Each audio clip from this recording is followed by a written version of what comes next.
வணக்கம். என் பெயர் பாண்டியன். நான் கிறிஸ்துவன். எங்களுடைய பைபிளிலிருந்து சில விளக்கங்களை கேட்க விரும்புகிறேன். முதல் தந்தை ஆபிரகாம், அவருடைய மனைவி சாராளுக்கு 90 வருடமாய் குழந்தை இல்லை. எனவே ஆபிரகாம் கடவுளிடம் இதை பற்றி கேட்டார். கடவுள் 2வது திருமணம் செய்து கொள் என்று சொன்னார். அவரும் அவ்வாறே செய்தார். அதன் பிறகு முதல் மனைவிக்கு ஈசாக் என்ற மகன் பிறந்தான். 2வது மனைவிக்கு இஸ்மாயில் என்ற மகன் பிறந்தான். அதன் பிறகு கடவுள் ஆபிரகாமிடம் 2வது மனைவியையும் குழந்தையும் வீட்டை விட்டு வெளியே அனுப்ப கட்டளையிட்டார். அவரும் அப்படியே செய்தார். குழந்தையும் தாயும் பாலைவனத்தில் பசியோடு சுற்றித் திரிந்தார்கள். குழந்தை தாகத்தோடு அழுதது. அப்பொழுது கடவுள் தோன்றி, உன் தடியை தரையில் அடி என்று சொன்னார். அப்படியே செய்தாள். தண்ணீர் பீறிவிட்டு வந்தது. அவளும் குழந்தையும் தாகம் தீர்த்து கொண்டார்கள். அதன் பிறகு கடவுள், உன் சன்னதியை கடல் மண்ணை போல் பெருக பண்ணுவேன் என்று வாக்கு தத்தம் கொடுத்தார். அதன் பிறகு இஸ்மாயில் வரலாறு எங்கள் பைபிளில் இல்லை. எங்கள் போதகரிடம் கேட்டதற்கு அதுதான் முஸ்லிம் மார்க்கம் என்று சொன்னார்கள். அதை பற்றி எனக்கு தெரியப்படுத்தும் தாழ்மையுடன் கேட்டுக்கொள்கிறேன். கிறிஸ்தவ மதத்திலையும் இஸ்லாம் மதத்திலையும் சில நன்மக்களை பற்றி சொல்லப்பட்டிருக்கிறது. ஆதாம் அவங்க சொல்லுவாங்க, முஸ்லீம்ல ஆதம் நம்ம சொல்லுவோம். அவங்க ஆபிரகாம் என்று சொல்வார்கள், நாங்கள் இப்ராஹிம் என்று சொல்லுவோம். அவங்க இஸ்மவேல் என்று சொல்வார்கள், நாங்கள் இஸ்மாயில் என்று சொல்லுவோம். நாங்கள் இஸ்ஹாக் என்று சொல்லுவோம், அவங்க ஈசாக் என்று சொல்வார்கள். நாங்கள் யூசுப் என்று சொல்லுவோம், அவங்க ஜோசப் என்று சொல்வார்கள். இப்படி சில நன்மக்களுடைய வரலாறுகள் பைபிள்லையும் இருக்கிறது, இஸ்லாம் குர்ஆன்லையும் சொல்லப்பட்டிருக்கிறது. அவங்க என்ன கேட்கிறாங்கன்னு கேட்டா, அந்த பைபிளை பொறுத்த வரைக்கும் இப்ராஹிம் இருக்கார்ல, இப்ராஹிம் என்பவர் ஒரு தீர்க்கதரிசி. இந்த இப்ராஹிம் என்பவர் 3 மதத்தினாலும் மதிக்கப்படுறவர். ஏன்னு கேட்டா, இந்த இப்ராஹிம் வழியில தான் யூதர்களுடைய பாரம்பரியம். யூதர்களும் அவரை மதிப்பாங்க. கிறிஸ்தவர்களுடைய இயேசுநாதர் இருக்கார, அவர் அந்த இப்ராஹிமுடைய வழியில தான் வருவார். முஸ்லிம்கள் இறைத்தூதர் சொல்லக்கூடிய முகமது நபியும் அந்த இப்ராஹிமுடைய வழியில் தான் வருவாங்க. ஆபிரகாம் என்று சொல்லக்கூடிய இப்ராஹிம் என்பவருடைய வழியில் தான் 3 மதத்தினுடைய முக்கியமான கிறிஸ்தவ மதம், யூத மதம், இஸ்லாம் மதம், இந்த 3 மதங்களுடைய முக்கியமான தலைவர்கள், தீர்க்கதரிசிகள் எல்லாம் வந்திருக்கிறார்கள். அப்ப அந்த பைபிள் எடுத்து பார்த்தீங்கன்னா, ஆபிரகாமுக்கு 2 புள்ள. ஒருவர் ஈசாக்குங்கிறவர், இஸ்ஹாக்கு நாங்க சொல்லுவோம். ஒருவர் இஸ்மாயில்ங்கிறவர். இந்த இஸ்மாயில் விஷயத்தை ஒரு அளவோட பைபிள் நிப்பாட்டிக்கிறது. ஈசாக்கு விஷயம் இருக்குல்ல, அதை என்ன செய்யறாங்கன்னா கடைசி வரைக்கும் வரிசையாக கொண்டு வந்துட்டே இருக்கிறாங்க. பைபிள்ல இஸ்மாயிலுடைய அந்த வழித்தோன்றல் பாரம்பரியத்தை பற்றி பேச்சு இல்லை. அது ஏன் என்று அவர் முஸ்லீம்கிட்ட கேட்டால் அவர் பதில் தெரியலங்கிறார். கேள்வி ஏன் அது இல்லை என்று சொன்னால், இப்ப இப்ராஹிமுடைய வழித்தோன்றல் 2 பிள்ளைங்கள் ஈசாக்கு இருக்காருல்ல, ஈசாக்கு வழியாகத்தான் இயேசு வர்றாரு. இயேசுடைய பாரம்பரியத்தை போயினீங்கன்னு சொன்னா எங்க போய் முடியும்? ஈசாக்குல போய் முடியும். முகமது நபி எடுத்து பார்த்தீங்கன்னா அவங்களுடைய பாரம்பரியம் போய் இஸ்மாயில் என்பவர்கிட்ட முடியும். இப்ராஹிமுக்கு 2 புள்ள, 2 பிள்ளைகளை ஒரு புள்ள ஈசாக்கு. ஈசாக் என்பவருடைய மகன் தான் இஸ்ரவேல் என்பவர். இஸ்ரவேல் நாடுலாம் வச்சிருக்காங்களே, யாக்கூபுங்கிறோம்ல, இந்த யாக்கூப் என்பவர் தான் இஸ்ரவேல் என்பவர். அப்ப ஈசாக் என்பவருக்கு இஸ்ரவேல் என்று ஒரு புதல்வன் பிறக்கிறாரு. அந்த அவர் பேர்ல தான் யூதர்கள் ஒரு இனமாக இருந்து கொண்டிருக்கிறார்கள். அந்த வழித்தோன்றலே வந்தவர் தான் இயேசுநாதர். அப்ப இயேசுநாதரும் யூதர்களுக்கும் ஈசாக்கு முக்கியத்துவம் வாய்ந்தவராக இருக்கிறதுனால இயேசுவில் ஆரம்பிச்சு ஆபிரகாம் வரைக்கும் வரலாறு இருக்குது பைபிள்ல. அதே மாதிரி இப்ராஹிமுடைய இன்னொரு மகன் இஸ்மாயில் இருக்கார்ல, அவருடைய வம்ச வரலாறு அது கிடையாது பைபிள்ல. அது ஏன்னு கேட்கிறாங்க. ஏன் கிடையாதுன்னா, அவர்கள் தங்கள் சம்பந்தப்பட்ட வரலாறு தான் எழுதுவார்கள். இதுல உங்களுக்கு ஒண்ணுமே இல்லை. எந்த வரலாறு மட்டும் இருக்கிறது பைபிள்ல? அந்த இஸ்மாயில் என்பவர் பிறந்த உடனே ஆபிரகாம் கொண்டு போய் என்ன செய்வார்னு கேட்டா, ஒரு பாரான் பெருவெளியில கொண்டு போய் விட்டுருவார். பைபிள் பிரகாரம் விட்ட உடனே அந்த குழந்தை தண்ணீருக்காக தடுமாறும் பொழுது, பாலைவனத்தில் தண்ணி இருக்காது இல்லையா, அப்ப தேவதூதன் என்ன செய்வாரு, அந்த தரையில் அடிச்ச உடனே அங்க நீர் பீருற்றி வரும். அந்த தண்ணீரை அந்த குழந்தை குடித்துக் கொண்டதோடு நின்று விட்டது. அதுக்கப்புறம் இஸ்மாயிலை பற்றி எதுவுமே என்ன இருக்காது, பைபிள் இருக்காது. இது எங்க இஸ்லாம் மார்க்கத்தில் இருக்கிறது. இஸ்மாயில் என்பவர், அதான் மக்கா, அவர் சொன்ன இடம் இருக்குதுல்ல, ஒரு இடத்துல கொண்டை இஸ்மாயிலை கொண்டை விட்டார்னு சொல்றீங்கல்ல, அந்த இடத்துக்கு பேர் தான் மக்கா. தண்ணீர் ஊற்று பெருக்கெடுத்து சொல்லப்பட்டிருக்கல, அந்த இடம் தான் ஜம்சம் புனித தண்ணீர். இன்னைக்கு நாங்க நம்பிக்கை கொண்டிருக்கோமே அந்த புனித தண்ணீர். இதை பற்றி எங்களுக்கு இஸ்லாம் மார்க்கத்தில் சொல்லப்பட்டிருக்கிறது. அந்த தண்ணீர் இந்த எங்கள் மார்க்கம் உண்மையான மார்க்கம் என்பதற்கு பெரிய அற்புதமான அத்தாட்சியாக இருந்து கொண்டிருக்கிறது. இந்த ஜம்சம் தண்ணீர்ங்கிறோம்ல, மக்காவில் ஒரு கிணறு இருக்கிறது. அந்த கிணற்றுடைய தண்ணீரை லட்சோப மக்கள் பயன்படுத்துறாங்க.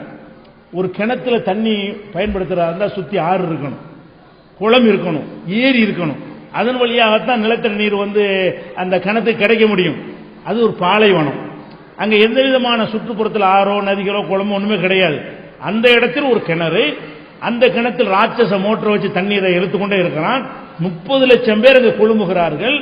1 வருஷம் 2 வருஷமாக இல்லை, 5000 ஆண்டுகளாக அந்த தண்ணீர் இருந்து கொண்டே இருக்கிறது.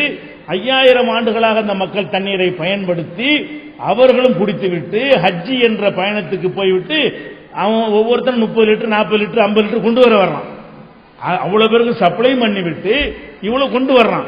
இதை நிபுணர்கள் ஆய்வு செய்யறாங்க. ஆச்சரியமா இருக்கு, என்ன அதிசயம் இது, எப்படி இது தண்ணி இவ்வளவு ஒரு நிலத்தண்ணீருக்கு வாய்ப்பு இல்லாத இடத்துல ஒரு சின்ன ஒரு கிணற்றில இவ்வளவு தண்ணீர் எப்படி வருகிறது? அப்ப இறைவன் புறத்திலிருந்து உண்டான ஒரு ஊற்றுதான் என்பதற்கு ஆதாரம் என்பதாக குர்ஆன் அது தெளிவான அத்தாட்சிகள் அங்கே இருக்கிறது என்று குர்ஆன் சொல்லி காட்டுகிறது. அது போக அவர் சொன்னதுல இருந்து தொடர்ச்சியான வரலாறு தான் சொல்றேன். அந்த ஜம்சம் தண்ணீர் இருக்குல்ல, அதை நீங்கள் ஒரு அதிசயமான தண்ணீராக நீங்கள் பார்க்கலாம். இப்ப நம்ம நாட்டில் மினரல் வாட்டர் குடி தண்ணீர் போடுறாங்க. அது கெட்டு போகாம இருக்கணும்ல, அதுக்கு என்ன செய்யறான்? பூச்சி மருந்தை கலக்கலாம்.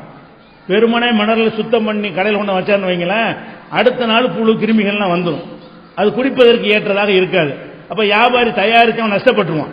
அதுக்காக என்ன பண்றாங்கன்னு கேட்டா, ஒரு சின்ன அளவுல அதுல பூச்சிக்கொல்லி மருந்தை கலக்கிறான். நீங்க கொக்கோ கோலா குடிச்சாலும் சரி, பேண்டா குடிச்சாலும் சரி, அக்வாஃபினா தண்ணீரை குடிச்சாலும் சரி, அதுல என்ன கலந்திருக்கிறது? பூச்சிகளை கொல்லக்கூடிய மருந்து ஒரு அளவில் கலந்திருக்கிறது. சர்வதேசத்தில் ஒப்புக்கொள்ளப்பட்ட அளவை விட ஜாஸ்தியாக நம்ம நாட்டில் கலக்கப்பட்டிருக்கீங்க. ஜாஸ்தியா கலந்த ரொம்ப நாளைக்கு கடையில் வைக்கலாம். கொஞ்சமா கலந்தாண்டா ஒரு வாரத்தில் கெட்டு போயிடும். நிறைய கலந்தாலும் 1 மாசம் வரைக்கும் அந்த ரிட்டர்ன் எடுக்காம அந்த தண்ணீரை விற்பனை பண்ணலாம். அந்த மாதிரி அதிகமான கெமிக்கல் கலந்து, பூச்சி மருந்து கலந்து அந்த தண்ணீர் விற்பனை செய்யறது நீங்க பாக்குறீங்க. அப்படி செய்யறான். 1 நாள் 2 நாளைக்கு மேல பூச்சி கிருமிகள்லாம் தண்ணி குடிப்பதற்கு தகுதியற்றது ஆகிவிடும். ஆனா அந்த ஜம்சம் தண்ணி இருக்குதுல்ல, அதை ஒரு பாட்டில் நீங்க வச்சு பல வருஷத்துக்கு பிறகு அதே மாதிரி இருக்கும். இது கேட்டு போற கதை இல்லை, நீங்களே பார்த்து அனுபவிக்கலாம் இந்த விஷயங்களை. ஹஜ்ஜிக்கு போயிட்டு வர்றவங்கள்ட்ட ஒரு பாட்டில் தண்ணியை வாங்கி வச்சீங்களே, ஆனால் நீங்க 10 வருஷம் கழிச்சு போய் பார்த்தாலும் அதுல கிருமி இருக்காது, புழு இருக்காது, பூச்சி இருக்கு, ஒண்ணுமே இருக்காது. அப்ப எந்த விதமான மருந்துகளாலும் பாதுகாக்கப்படாமல் தன்னைத்தானே பாதுகாக்கக்கூடிய அதிசயமாக மக்காவிலிருந்து கொண்டு வரப்போக்கூடிய இந்த ஜம்சம் என்கிற புனித, அவர் சொன்னார்ல ஒரு கதை, ஜம்சம் தண்ணீரை தேவதூதன் உருவாக்கினார். அந்த ஜம்சம் கிணறு இன்றைக்கும் இருந்து கொண்டிருக்கிற காட்சியை பார்க்கணும். அதுல இன்னொரு விஷயம், ஹஜ்ஜிக்கு போறாங்கல்ல, ஒரு 25 வயசுல ஒருத்தர் ஹஜ்ஜிக்கு போறாருன்னு வைங்களேன், போனா என்ன செய்வார்னா ஒரு பாட்டில் தண்ணி எடுத்து வச்சிருவாரு. எங்க மார்க்கத்தில் சட்டம் இல்லை, அவர் வச்சிருவார். எதுக்கு வைப்பாருன்னு கேட்டா, நான் மரணித்த பிறகு என்னை குளிப்பாட்டும் பொழுது இந்த தண்ணீரையும் சேர்த்து ஊத்தி குளிப்பாட்டுங்க அப்படின்னு அந்த பாட்டில் கொண்டா வச்சிருவாரு. 25 வயசுல போயிட்டு வந்திருப்பாரு, 65 வயசுல சாவுறான்னு வைங்க, 40 வருஷம் ஆச்சு. 40 வருஷத்துக்கு பிறகு தண்ணி எடுத்து பார்த்து அதே மாதிரி இருக்கும். இது ஒரு செய்திகள்ல படிக்கக்கூடிய கதை இல்லாம ஒவ்வொருத்தரும் அனுபவிக்கக்கூடியதா இருக்கிறது. இப்படி ஒரு அதிசயமான அந்த நீரூற்றெல்லாம் எல்லாம் இறைவன் படைத்திருக்கிறான் என்ற வரலாறு எங்க மார்க்கம் சொல்லுகிறது. அந்த இஸ்மாயில் வழியில் தான் முகமது நபி வந்தார்கள். அதுக்கு இடையில இறை தூதர்கள் ஜாஸ்தியா வரல, இவர் தான் ஒரே தூதரா வந்தார் என்ற காரணத்தினால் அவங்க கிறிஸ்தவர்கள் யூதர்களுடைய வரலாறில் இது தேவையில்லை என்று விட்டுவிட்டார்கள். முஸ்லிம்கள் வரலாறு சம்பந்தப்பட்டதா இருக்கிறதுனால அதை சொல்லாமல் விட்டுவிட்டார்கள். அதான் அது காரணம். என் பேர் சக்தி பிரியா. இங்க முஸ்லிம்ல இறைவன் ஒருவனேன்னு சொல்றீங்க. ஆனா அப்ப இறைவன் படைச்சிருக்கப்ப எல்லா குழந்தைகளையும் முஸ்லீமாவே படைக்கலாம்ல, எதுக்கு இந்துவா படைச்சிருக்காங்க? அது ஒரு கேள்வி. இன்னொரு கேள்வி முஸ்லிம் கம்பல் போடக்கூடாது, செயின் போடக்கூடாது, பொட்டு வைக்கக்கூடாது, புர்கா போடக்கூடாதுன்னு சொல்றாங்க. அது எதுக்கு? அது குர்ஆன்ல சொல்லப்பட்டிருக்கா? என்ன கேட்கிறாங்கன்னா, இறைவன் ஒருவன் தான், அதான் இஸ்லாமிய கொள்கைங்கிறீங்க. அது நிஜமா இருந்தா எல்லாரையும் அந்த ஒரு கொள்கையில படைச்சிருக்கலாம்ல. இந்து கிறிஸ்துவர்கள் ஒண்ணும் இல்லாம எல்லாருமே ஒரே இறைவனை வணங்குற மாதிரி ஒரே மாதிரி படைச்சிருக்கலாம்ல. அவன் இஷ்டத்துக்கு செய்யற மாதிரி கடவுள் படைச்சிருக்கிறாரு அப்படின்னு கேட்கிறாங்க. இதுக்கு இஸ்லாத்தில் தெளிவான பதில் இருக்குது. என்ன பதில்னா, இந்த உலகம் ஒரு சோதனை கூடம் தான். சோதனை கூடம்னா என்ன இருக்கு, அவனுக்கு சுதந்திரத்தை கொடுத்துடணும்.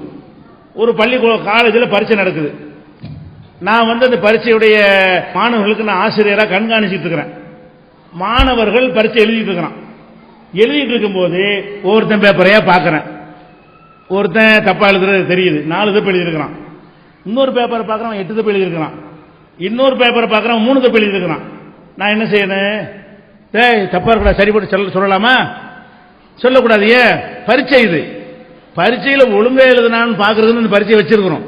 அந்த பரீட்சை வைக்கும் பொழுது அவன் தவறு செய்யறான் என்று தெரிந்தால் கூட உனக்கு மார்க் போடும், உன்னை பார்த்துக்கிறேன், உன்னை வைக்கும்போது வச்சுக்கிறேன் அப்படின்னு சொல்லி என்ன செய்வார் வாத்தியாரு? அவர் மாட்டுக்கு போயிட்டு இருப்பார். காப்பி அடிக்கிறானான்னு பார்ப்பாரே தவிர, விட்டு வச்சுக்கிறானான்னு பார்ப்பாரே தவிர, அவன் எழுதுறது சரியாக இருக்கா தவறா இருக்கான்னு அதை கவனம் செலுத்த மாட்டார். தெரிந்தாலும் சொல்லிக் கொடுக்க மாட்டார், சொல்லிக் கொடுக்க கூடாது. இது நம்ம சரின்னு விளங்குறமா இல்லையா? அந்த வாத்தியாருக்கு தெரியும் தப்பு செய்யறான்னு சொல்லி, தப்பு செய்யறான்னு சொல்லி கொடுத்து விட்டால் பரீட்சை ஆகுமா? அதுக்கு பேரு எல்லாரும் பாஸ் ஆகிடுவானே. எல்லாரும் பேப்பரையும் பார்த்து இந்த 3 இப்படி எழுது, இந்த 4 அப்படி எழுது, இந்த 2 இப்படி எழுதுன்னா இவன் பெயில் ஆகுமா? எல்லாரும் பாஸ் ஆகிடுவான். எல்லாரும் பாஸ் ஆகுறதுக்காக பரீட்சை வைக்கிறது கிடையாது. எவன் எந்த அளவுக்கு தராதரத்தில் இருக்கான்னு பார்ப்பதற்கு, அவனுக்கு பரிசு கொடுப்பதற்கு தான் பரீட்சை வைக்கப்படுகிறது. அந்த மாதிரி தான் உலகத்தில் கடவுள் என்ன செய்யறாருன்னு கேட்டா, உங்களுக்கு சொர்க்கம்னு ஒரு பரிசு தர ஆசைப்படுறாரு. ஆசைப்படும் பொழுது பரீட்சையில தேர்னவனுக்கு சொர்க்கம், தேராதவனுக்கு நரகம் அப்படின்னு இருந்தா உங்களுக்கு சுதந்திரத்தை கொடுத்துடணும். எல்லாரையும் ஒரே மாதிரி ஒரு கடவுள் ஆக்கி விட்டோம்னு சொன்னாங்க. பரீட்சை எங்க இருக்கு அப்புறம்? எல்லாம் ஒரே மாதிரி, எல்லாரும் நல்லவன், எல்லாரும் உண்மை சொல்றவன், எல்லாரும் நேர்மையாள, எல்லாம் ஒரு கடவுள் அப்படின்னு ஆயிட்டீங்கன்னு சொன்னா, அப்படிதான் இயல்பாகவே கடவுள் உங்களை படைத்து விட்டார் என்று சொன்னால் உங்களுக்கு சொர்க்கம் தர முடியுமா? நீங்க ஒண்ணுமே செய்யலையே, நீங்க பாடுபடல, நீங்க ஆய்வு செய்யல, சிந்திக்கல, உழைக்கல, அப்ப எப்படி உங்களுக்கு பரிசு தருவது? அப்ப இந்த அற்பமான இந்த சின்ன உலகத்தில் உங்களை ஒரு பரீட்சை வைப்பதற்காக வேண்டி நான் இந்த உனக்கு அறிவை தந்துட்டேன், இப்படி ஒரு கொள்கை, இப்படி ஒரு கொள்கை, இப்படி ஒரு கொள்கைன்னு போட்டு விட்டாரு. நீங்க சிந்தித்து பார்த்து நல்ல கொள்கை ஏற்றுக்கொண்டீர்களே ஆனால் உங்களுக்கு பரிசு, நல்ல கொள்கையை விட்டு விட்டீர்களே ஆனால் உங்களுக்கு தண்டனை. அப்படிங்கிற ஒரு ஏற்பாடு இருக்கிற காரணத்தினால்தான் கடவுள் அனைவரையும் அதே மாதிரி மிஷின் மாதிரி படைக்கல. மிஷின் மாதிரி கடவுள் அப்படி நம்ம படைச்சிருந்தா மூளை இல்லாம படைச்சிருக்கணும். நம்மளா சிந்தித்து ஒன்றை கண்டுபிடிக்கிறதா இருந்தா சுதந்திரம் இருக்கணும்ல. அதுக்கு இடமே தராம ஆடு மாடை படைச்ச மாதிரி நம்ம கடவுள் படைச்சிருந்தான்னு வைங்க, அப்புறம் என்னது போட்டு சிந்திக்கிறது? அதனால அது ஒரு நன்மைக்காக தான் கடவுள் செஞ்சிருக்கிறார். இறைவன் நினைத்தால் படைத்திருக்கலாம். நம்ம எல்லாரையுமே ஒரே கொள்கை உடையவர்களாக, ஒரே மாதிரி நல்லவர்களாக, எல்லாரும் அழகானவர்களாக, எல்லாரையும் இளைஞர்களாக, எல்லாரையும் வெள்ளையானவர்களாக, எல்லாரையும் படைத்திருக்கலாமா? இல்லையா? படைத்திருக்கலாம்.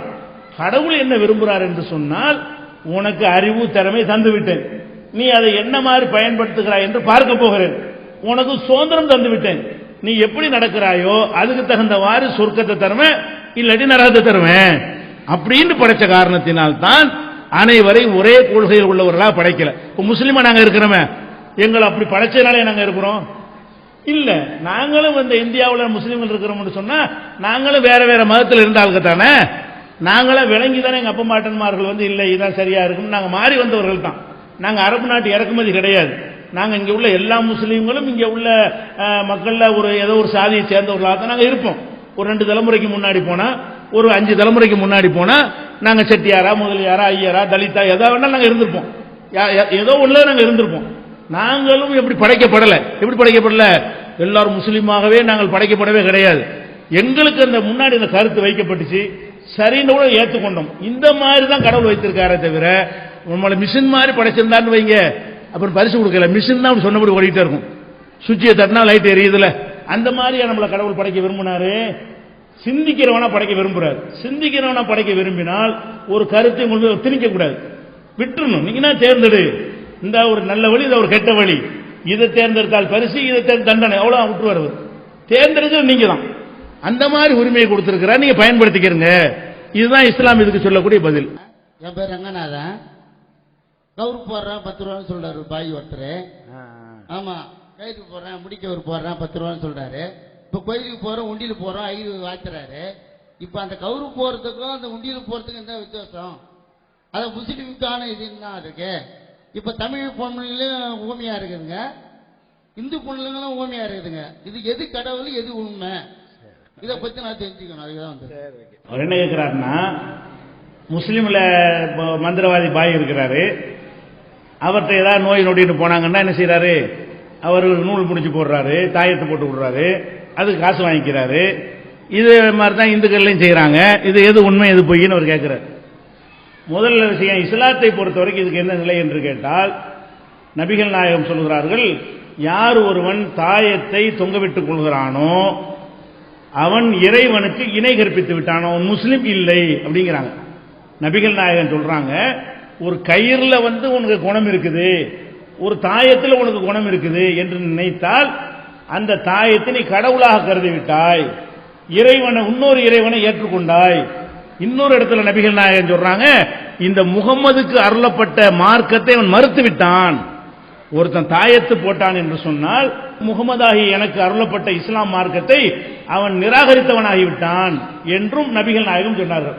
அப்ப எங்க மார்க்கத்தில் நோய் வந்தால் வைத்தியம் தான் பார்க்கணும், மந்திரம் பார்க்கறதுக்கு அனுமதியே கிடையாது. நூல் போடுறது, சக்கரை வாங்கி தடவுறது, மந்திரிச்சுட்டு வர்றது, இது மாதிரியான மதகுருமார்கள்ட்ட போறதெல்லாம் இது பிற மதத்தில் உள்ளவங்களை பார்த்து காப்பி அடித்து எங்க மதத்தில் உள்ள மதகுருமார்கள் எங்க மக்களை உங்களையும் சேர்த்து ஏமாற்றி கொண்டிருக்கிறார்கள். எங்க மார்க்கத்தில் அப்படி கிடையாது. நபிகள் நாயகம் அவர்கள் யாருக்கும் தாயத்து போட்டது கிடையாது. மதம் என்பது மக்களை சுரண்டி பிழைப்பதற்குரிய வழி கிடையாது. அறிவை தூண்டக்கூடியதுதான் மதம், நேர்வழி காட்டுவதுதான் மதம். மதகுருமார்களுடைய வேலை என்னன்னு கேட்டா நல்லது சொல்லிக் கொடுக்க வேண்டும்.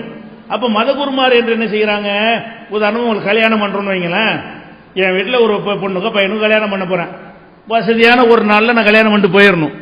அதை விட்டு என்ன செய்யறாங்க, எங்க மக்கள் அறியாத பேரு ஒரு மதகுருட்ட போய் மதகுரு அவர்களை ஒரு நல்ல நாளை பார்த்து சொல்லுங்க அப்படிங்கிறாங்க. இவர் என்ன செய்யறாரு, இத்தனாம் தேதி வை நல்ல நாளுங்கிறாரு.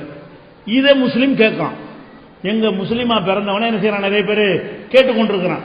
அப்ப இவர் உண்மையான மதகுருவா இருந்தா என்ன செய்யணும், ஏண்டா நல்ல நாள் எங்கடா இருக்குது, அப்படி குர்ஆன்ல இருக்காடா, நபிகள் நாயகம் சொன்னாங்களா, என்கிட்ட ஏன்டா கேட்டு வர்ற, நல்ல நாள் தான் உன் உலகத்தில் கிடையாத. எந்த நாளா இருந்தாலும் அதுல நல்லதும் கிட்ட சேர்ந்தா நடக்கிறது. நல்லதே நடந்த ஒரு நாளை காட்டுங்க பார்ப்போம். எந்த நாளை எடுத்தாலும் 4 பேருக்கு வீட்டில் இளவு இருக்கு, 4 பேர் வீட்டில் கல்யாணம் இருக்கு, 4 பேர் வீட்டில் ஆஸ்பத்திரிக்கு போயிருப்பான், 4 பேர் வீட்டில் டிஸ்சார்ஜ் ஆகி வந்திருப்பான், 4 பேர் அன்னைக்கு பணக்காரனா போயிருப்பான், 4 பேர் நஷ்டமாயிருப்பான். எந்த ஒரு நாள்லையும் கலந்தா நடக்குது. நல்லதே நடந்த ஒரு நாள் இருக்குதா, ஒரு செகண்ட் இருக்குதா, இல்ல. அப்ப கெட்டதே நடந்த ஒரு நாள் இருக்குதா, கெட்டதுல அவனை பொறுத்தது. என் வீட்டுல ஒரு சாவு வந்தால் எனக்கு கெட்டது, அதே வினாடியில் உங்க வீட்டில் ஒரு புள்ள பிறந்தா உங்களுக்கு நல்லது. என் வீட்டில் ஒரு ஆளுக்கு நோய் வந்தால் எனக்கு கெட்டது, உங்களுக்கு நோய் தீர்ந்தால் உங்களுக்கு நல்லது. அதே நாள் அதே நேரம். அப்ப இஸ்லாம் இப்படி எங்களுக்கு சொல்லி தந்திருக்கும் பொழுது நேரங்கள் எதையும் தீர்மானிப்பது கிடையாது. நல்ல நேரம்டே ஒண்ணு கிடையாது. எல்லாம் வசதியான எல்லா நாளையும் பண்ணு, இறைவன் உனக்கு நாடியது நடக்கும். அப்படிதான் எங்க மார்க்கம் சொல்லுது. இந்த நேரத்தில் நடந்தால் அப்படி நடக்கும், அந்த நேரத்தில் நடந்தால் இப்படி நடக்கும், இதெல்லாம் கிடையவே கிடையாது. அப்படிதான் எல்லாத்துக்கும் நடக்கணும். அப்ப எந்த நாள்லையுமே சிலருக்கு நல்லதாகவும் சிலருக்கு கெட்டதாகவும் தான் இருக்கே தவிர கெட்டதே நடக்கக்கூடிய ஒரு நேரமும் கிடையாது, நல்லதே நடக்கக்கூடிய அறிவுக்கு ஏத்துக்கிறதா இல்லையா? இப்படிதான் யதார்த்தமா இருக்குது. இப்படிதான் நீங்க பாக்குறீங்க. அப்புறம் நீ அவர்கிட்ட போய் கேட்கறீங்க, அவர் ஒரு மத குருவா இருந்தா என்ன செஞ்சிருக்கணும், இதுதான் சொல்லியிருக்கணும், நல்ல நாள் பாக்குறேங்கிறாரு. இப்படி ஏமாத்துற காட்சியை பாக்குறீங்க. வயிற்று வலிக்குதுங்க, அவர்கிட்ட போனா என்ன செய்யணும், வயிற்று வலிச்சா போய் டாக்டர்கிட்ட போப்பான்னு சொல்லணும். ஏன் நபிகள் நாயகம் சொன்னார்கள், நீங்கள் மருத்துவம் செய்யுங்கள், ஒவ்வொரு நோய்க்கும் மருந்து இருக்கிறது, நோயை இறக்கி வைத்த இறைவன் மருந்தையும் இறக்கி இருக்கிறான். இதெல்லாம் நபிகள் நாயகத்திற்கு பொன்மொழி. நபிகள் நாயகம் மக்களுக்கு சொன்ன என்னன்னு கேட்டா, நோய் வந்தால் மருத்துவம் செய்யுங்கள், நோயை இறக்கிய இறைவன் மருந்தையும் இறக்கி இருக்கிறான். எந்த நோய்க்கும் மருந்து இருக்கிறது, நீ கண்டுபிடிக்காமல் இருக்கலாம். எல்லா நோய்களுக்கும் மருந்தோடு தான் கடவுள் படைத்திருக்கிறாரு, நீங்கள் மருத்துவம் செய்யுங்கள். இப்படி எங்கள் நபிகள் நாயகம் வழிகாட்டி இருக்கிறார்கள். நம்ம திருப்திக்காக வேண்டிய குர்ஆன் வசனங்களை ஓதி இறைவன் ஒரு பிரார்த்தனை பண்ணி கொள்ளலாம், அதுக்கு அனுமதி இருக்கு. இதை தாண்டி ஒரு மந்திரவாதிட்ட போய் ஒரு மதகுருட்ட போய் எங்களுக்காக மந்திரிச்சு விடுங்க, பேப்பர் அடிச்சு விடுங்க, அல்ல தண்ணி ஊதித்தாங்க, கரைச்சி குடிக்கிறது எழுதி கொடுப்பாரு தட்டுல, அதை போய் கரைச்சி குடிப்பானுவோம். இதெல்லாம் எங்க மதகுருமார்கள் எங்க மக்களை ஏமாத்துவதற்கு செய்த வழிமுறையை தவிர அதுல இருந்தா எங்க மக்கள் நிறைய விடுபட்டு வந்துட்டாங்க. இப்ப ஏமாறுறதெல்லாம் முஸ்லீம் இல்லாத மக்கள் தான் ஏமாறுறீங்க. எங்க மதகுருமார்களை எங்க மக்கள் நம்புவதில் நாங்கள் மீட்டெடுத்துட்டோம். 95% எங்க மக்கள் வந்து தாயத்து போடுவது கிடையாது, இந்த மாதிரியான வேலைக்கு போறதே கிடையாது. இன்னும் சொல்ல போனா நமக்கு ஒரு நோய் வந்துச்சுன்னு வைங்களேன், அதுக்கு என்ன செய்வாரு, தாயத்து போடும்பாரு. அவர் பொண்டாட்டிக்கு நோய் வந்துச்சுன்னு வைங்களேன், அவர் ஆஸ்பத்திரிக்கு போயிடுவார். அப்ப உனக்கும் நோய் வந்து ஆஸ்பத்திரி, எங்களுக்கும் நோய் வந்த நூலா கேட்கணுமா இல்லையா? எவன்லாம் மந்திரம் பண்றேன் மாயத்தில் குணமாக்குறேங்கிறானோ அவ்வளவு பேரும் அவனுக்கு அதை செய்ய மாட்டேங்கிறான். அவனுக்கு மட்டும் கரெக்டா ஆப்பாளோட போய் சேர்க்கிறான். பெரிய பெரிய உலகத்துக்கெல்லாம் நாங்க குருடனை பார்க்கறோம் செவிடனை கேட்க வைக்கிறோம்பாங்க. அவங்களும் ஒரு பஞ்சாயத்து வச்சுனாலும் செய்ய மாட்டாங்க, அந்த பூஜை அவங்க செஞ்சுக்கிற மாட்டாங்க. அவங்க வந்து இப்ப ஆஸ்பத்திரிக்கு சேர்ந்துருவாங்க. அப்ப இதெல்லாம் கண்ணு முன்னாடி பார்க்கணும், ஏமாத்துறதுக்கு செய்யறாங்க. பொதுமக்களுக்கு ஒரு வழியும் தனக்கு ஒரு வழியும், பொதுமக்களுக்கு வந்து கேடு செய்யக்கூடிய வழியும் தனக்கு மாத்திரம் நன்மை செய்யக்கூடிய வழியும் தேர்ந்தெடுக்கிறாங்களே, இதுல பிராடு வழங்குதா இல்லையா? இன்னும் சொல்ல போனா அப்ப நல்லது கெட்டதெல்லாம் நாங்க அறிந்தவர்கள் இவன் சொல்றானே, அது உண்மையா இருந்தா மதகுருமார்கள் தானே பெரிய செல்வந்தர்களா இருக்கணும். அவன் தான் கஷ்டப்படுறான். எங்க முஸ்லீம் மதகுரு எடுத்துக்கிட்டீங்கன்னா சாப்பாட்டுக்கு லாட்டரி அடிக்கக்கூடியவனா இருக்கிறான். நீ ஒரு நல்ல நாளை பார்த்து தொழில் ஆரம்பிச்சு பணக்காரன போக வேண்டியதுதானே? நீ அப்படி அவன் குடும்பத்தில் பஞ்சாயத்து, அவன் மனைவிக்கு பொண்டாட்டி அவனுக்கு சண்டை, அவன் புள்ள தருதலையா நிற்கிறான், அதை சரி பண்ணிக்கிற முடியல. இவர் உலகத்துக்கெல்லாம் சரி பண்ற மனுஷன் தான். இது வழங்கிக்கிறது தான் இஸ்லாம். அதனால மயிலாப்பூர்ல இருக்கிறவர் ஃப்ராடு தான், அவருக்கு இஸ்லாத்துக்கு சம்பந்தம் கிடையாது. அது யாரையும் நம்பாதீங்க. நீங்க மருத்துவம் செய்யுங்க, எந்த மதத்தில் உள்ள நோய் வந்துச்சா மருத்துவம் பண்ணுங்க. மதகுருமார்கள் எல்லாம் மதத்தை சொல்லி தரட்டும், கடவுளை இப்படி கும்பிடுங்க, கடவுளை வழிபடுங்கன்னு சொல்லி தரணுமே தவிர அதை விட்டு நம்முடைய ஆரோக்கியத்துக்குலாம் அவங்களை வழிகாட்டி எடுத்தீங்கன்னு வைங்க, நாசமா போயிருவீங்க. நீ தொழில் பண்ண போறீங்க, என்ன தொழில் எப்படி பண்றேன்னு அவருக்கு தெரியுமா? அதுக்குரிய ஆள்கிட்ட போய் கேளுங்க. எதுல எவன் நிபுணரா இருக்கணும் அவன்கிட்ட போய் கேட்பீங்களா? எதுக்கு எடுத்தாலும் நீங்க மத குருட்டையா ஓடுறீங்க? மத குருட்ட போய் என்ன நீங்க கேட்கலாம், எப்படிங்க சாமி கும்பிடுறதுங்க, என்ன மந்திரங்க ஓதுறதுன்னு கேளுங்க. அதை தவிர வேற ஒன்றும் அவர் சொல்ல முடியாது. அதோடு நிப்பாட்டிக்கிறங்க. என்னுடைய பெயர் கனகராஜன், அட்வொகேட்டாக ஹைகோர்ட்டில் பிராக்டிஸ் பண்ணுகின்றேன். அதாவது நம்ம முஸ்லிம் திருமணத்தில் முதல் மனைவி 2-3 மனைவிகள் கட்டிக்கொள்ளலாம் என்று ஷரியத் சட்டம் சொல்லுவதாக இருக்கிறது. அது உண்மையா பொய்யா என்று எனக்கு தெரியாது. ஆனால் முதல் மனைவியினுடைய விருப்பம் இல்லாமல் 2வது மனைவி கட்டிக்கொள்கிறார்கள், 3வது மனைவி கட்டிக்கொள்கிறார்கள். அது ஷரியத் சட்டம் என்ன சொல்கிறது என்பதை நீங்கள் விளக்கமாக சொல்ல வேண்டும். அதாவது முஸ்லிம்கள் வந்து ஒன்றுக்கு மேற்பட்ட பெண்களை திருமணம் செய்து கொள்ள அனுமதி இருப்பதாக சொல்லுகிறார்களே, அதை பற்றி என்ன ஷரியத் சட்டம் என்ன சொல்கிறது என்று கேட்கிறார்கள். இந்த கேள்விக்கு செல்வதற்கு முன்னாடி இது வந்து முஸ்லிம்கள் சம்பந்தப்பட்ட ஒரு பிரச்சனை என்று பார்க்கிறோமே, அதுவே தப்பா இருக்கு. ஏன்னு கேட்டா, ஒன்றுக்கு மேற்பட்ட பெண்களோடு ஆண்கள் வாழ்வது என்பது அனைத்து மதத்தவர்கள், மதத்துக்கு அப்பாற்பட்டவர்களுடைய பிரச்சனையாகத்தான் இன்றைக்கு இருந்து கொண்டிருக்கிறது. இப்ப உதாரணத்துக்கு நீங்க பிற மதத்தை சொல்கிறேன்னு எடுத்துக்கொள்ளக்கூடாது, உதாரணத்துக்காக வேண்டிதான். இப்ப இந்து மதத்தை எடுத்துக்கொண்டீர்களே, ஆனால் முருகன் ஒரு கடவுளா எல்லாருமே மதிக்கிறோம். அவர் வந்து 2 மனைவியோட இருந்தார் என்று ஒத்துக்கொள்றோம். வள்ளி தெய்வானை என்று 2 மனைவியோட இருந்தார்னு ஒத்துக்கொண்டால், அப்ப இருமனைவியோட இருந்தார் என்று நம்ம வெறுக்கிறீங்களா? அப்ப எல்லாத்திலும் உள்ளது வழங்குகிறது. அதே மாதிரி கிருஷ்ணர் பாமா ருக்மணி அப்படின்னு கிருஷ்ணரை பற்றி சொல்லும்போது என்ன செய்யறாங்க, அப்படி நம்ம புராணங்கள்ல பல மதங்கள் படிக்கிறோம். அப்ப அவங்களும் பல மனைவிகள் தான் வாழ்ந்திருக்காங்க. ராமரை தவிர்த்து பார்த்தீர்களேயானால் எல்லா புண்ணியர்களும் நினைஞ்சிருக்கிறாங்க, பல மனைவியோட வாழ்ந்ததாகத்தான் எல்லாம் அந்த இந்து மதத்தினுடைய கோட்பாடுகள்ல இருக்கிறது. அப்ப முஸ்லிம் மத பிரச்சனையா பார்க்காம எல்லா மதங்களையும் இப்படி ஒரு கான்செப்ட் இருந்துகிட்டே இருக்குது என்பதற்காக சொல்றேன்.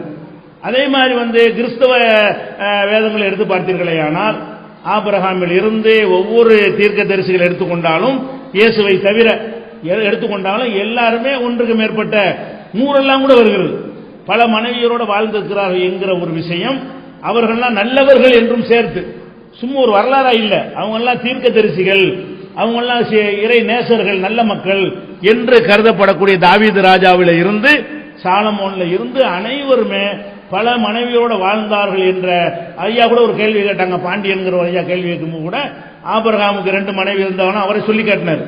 ஆபிரகாம் ஒரு நல்லவராக இருந்தார், அவர் 2 மனைவியோட வாழ்ந்தார் என்றெல்லாம் ஆபிரகாம் மட்டும் இல்லாம இன்னும் பலருடைய வரலாறுகள்ல அப்படித்தான் இருக்கிறது. அப்ப கிறிஸ்தவ மார்க்கத்தில் அப்படி இருக்கிறத பார்க்கிறோம். நபிகள் நாயகம் காலத்திலையும் இதே மாதிரியான ஒரு சமூகத்தில் நபிகள் நாயகம் பிறக்கிறாங்க. அவங்க காலத்திலையும் எவ்வளவு மனைவி வேணா வச்சுக்கலாங்கிற மாதிரியான ஒரு நிலைமை தான் இருந்தது. இது தொன்று தொட்டு இப்ப எல்லா மதங்களிலையும் இருந்து வரக்கூடிய தொடர்ச்சியான ஒரு வழக்கம் என்கிறதை முதலில் பதிவு செய்து கொள்ள வேண்டும். ஒன்று. இரண்டாவதாக புரிந்து கொள்ள வேண்டிய விஷயம் என்னன்னு கேட்டா, இப்ப நடைமுறைக்கு வருவோம். நம்ம நாட்டில் வந்து ஒருத்தன் இரண்டாவது கல்யாணம் பண்ணும் பொழுது முதல் மனைவி பாதிக்கப்படுகிறார், கண்டிப்பா பாதிக்கப்படுவாள். ஒருத்தன் இரண்டாவது கல்யாணம் பண்ணானே ஆனால் முதல் மனைவி பாதிக்கத்தான் படுவாள். எல்லா உரிமையும் அவளுக்கு மட்டுமே கிடைத்தது வந்து இப்ப பங்கு வைக்கப்படுகிறது. ரெண்டுனா ரெண்டா பங்கு வைக்கப்படும், மூணுனா மூணாக பங்கு வைக்கப்படும். அப்படிங்கும் போது கண்டிப்பாக முதல் மனைவிக்கு பாதிப்பு என்பதில் சந்தேகம் இல்லை. அப்படி வரக்கூடாது என்று இருந்தால் அந்த முதல் மனைவி பாதிக்காத வகையில் தானே சட்டம் எழுதணும். நம்ம நாட்டில் உள்ள சட்டங்கள் என்ன சொல்லுதுன்னு கேட்டா, ஒருவன் வந்து ஒருத்தியை மனைவியாக வைத்துக் கொண்டு 9 பேரை வப்பாட்டியை வைத்துக் கொண்டாலும் சட்டம் ஒன்றும் செய்யாது. சட்டத்தில் குற்றமா? நம்ம நாட்டில் உள்ள சட்டப்படி ஒரு இந்து மதத்தை சேர்ந்தவரோ கிறிஸ்துவ மதத்தை சேர்ந்தவரோ என்ன செய்யறாரு, மனைவி என்று ஒருத்தியை திருமணம் செய்து கொண்டு அவளுக்கு துரோகம் செய்யற விதமாக இன்னொரு 4 பெண்ணோட வாழ்க்கை நடத்துகிறார் என்று சொன்னால் அது எந்த சட்ட கிரவுண்டின் அடிப்படையிலையும் அவர் மீது வழக்கு தொடுக்க முடியாது. கல்யாணம் என்று பண்ணினால்தான் முதல் மனைவிக்கு பாதிப்பு இல்லை. கல்யாணம் இல்லாம தொடர்பு வைத்துக் கொண்டிருந்தாலும் பாதிப்பா இல்லையா? பாதிப்பு என்பது கல்யாணம் சொல்லினாலையா உரிமை போறதுனாலயா? கல்யாணம் ஒரு பண்ணலையே தவிர ஒரு மனைவி இருக்கும் பொழுது இன்னொருத்தையை எப்படி வப்பாட்டியை வைத்து சின்ன வீடு வைத்துக் கொள்றாரு, சின்ன வீடு என்று வைத்துக் கொண்டாலே இவருக்கு பாதிப்பு தானே. அது எல்லா சமூகங்களும் இருக்குது, சட்டம் தடுக்கலையே. சட்டம் வந்து இந்து முஸ்லிம்களுக்கு மட்டும் பலதார மதத்தை சட்டம் தடுக்கலைங்கிறீங்க, தடுக்கலை தான். அது அந்த வருஷம் பின்னாடி வர்றேன், இந்திய சட்டம் தடுக்கவில்லை. அதே நேரத்தில் முஸ்லீம் அல்லாத மக்கள் வந்து ஒன்றுக்கு மேற்பட்டவர்களை கல்யாணம் பண்ணுவதற்குத்தான் தடை இருக்கே தவிர வைத்துக் கொள்வதற்கு தடை இல்லை, சேர்ந்து வாழ்வதற்கு தடை இல்லை. அப்ப அதுக்கு வந்து எந்த விதமான கேஸும் போட முடியாது, நம்ம நாடு சட்ட பிரகாரம் போட முடியாது. அதுக்கு இன்னும் அரசியலாக நீங்க எடுத்துக்கொள்ளக் கூடாது என்றால் உதாரணமாக கூட நான் சொல்லலாம். இப்ப நம்ம முன்னாள் முதல்வர் கலைஞர் அவர்கள் இருக்கிறார்கள், அவர்கள் வந்து இப்பவும் 2 மனைவியோடு தான் இருக்கிறார்கள். அவர் முஸ்லீமா? முஸ்லீம் அல்ல. அப்ப ஒரு மனைவி ஒரு துணைவி என்று சொல்லிக் கொண்டால் அவர்களை சட்டம் தண்டிக்காது கண் முன்னாடி பார்க்கிறோமே. அதே மாதிரி திருநாவுக்கரசு இப்ப காங்கிரஸ் தலைவராக இருக்கிறாரு, அவர் 2 மனைவியோடு தான் இருக்கிறாரு. முன்னாள் சபாநாயகர் காளிமுத்து இருந்தாரு, அவர் 2 மனைவியோடு தான் இருந்தார், நம்ம கண்ணால பார்த்தோம். அப்ப எத்தனை எழுத்தாளர் பாலகுமாரன் இருந்தார், அவர் 2 மனைவியோடு தான் இருந்து கொண்டிருக்கிறாரு. ராமவிலாஸ் பசுவாண்டு அதிக வாக்குல ஜெயிச்ச எம்பி இருந்தாரு, அவர் 2 மனைவியோட இன்னைக்கு வரைக்கும் வாழ்ந்து கொண்டிருக்கிறார். நிறைய உதாரணம் அளிக்கிட்டே போனோம். இவர்கள்லாம் முஸ்லீமா? முஸ்லீம் இல்லை. முஸ்லீம் அல்லாதவர்களா இருந்தால் கூட ஒரு மனைவி என்று வைத்துக் கொண்டு இன்னும் பலரோடு இருக்கலாம் என்று இருந்தால் இது அனைவருக்கும் உள்ள பிரச்சனையா, முஸ்லீம் பிரச்சனையா? முதல் மனைவி பாதிக்கப்படுகிறாள் என்பது வந்து கல்யாணம் செய்தால் மட்டும் பாதிக்கப்படுவாளா, கல்யாணம் செய்யாமலேயே சின்ன வீடு வைத்துக் கொண்டாலும் பாதிக்கப்படுவாளா? இது ஒரு விஷயம். அடுத்ததாக வந்து ஒருத்தன் வந்து மனைவி இருக்கும் போதே சின்ன வீடு வைத்துக் கொள்ளாம தினசரி ஒப்பம் போட்டுட்டு போறான், வப்பாட்டிட்டு போறான், ஒவ்வைய அந்த மாதிரி அடிக்கிறே அந்த மாதிரி தவறான தொடர்புல போயிட்டு இருக்கான்னு வைங்க. இது நம்ம நாட்டில் குற்றமா? இதுக்கு தான் கேஸ் போட முடியுமா?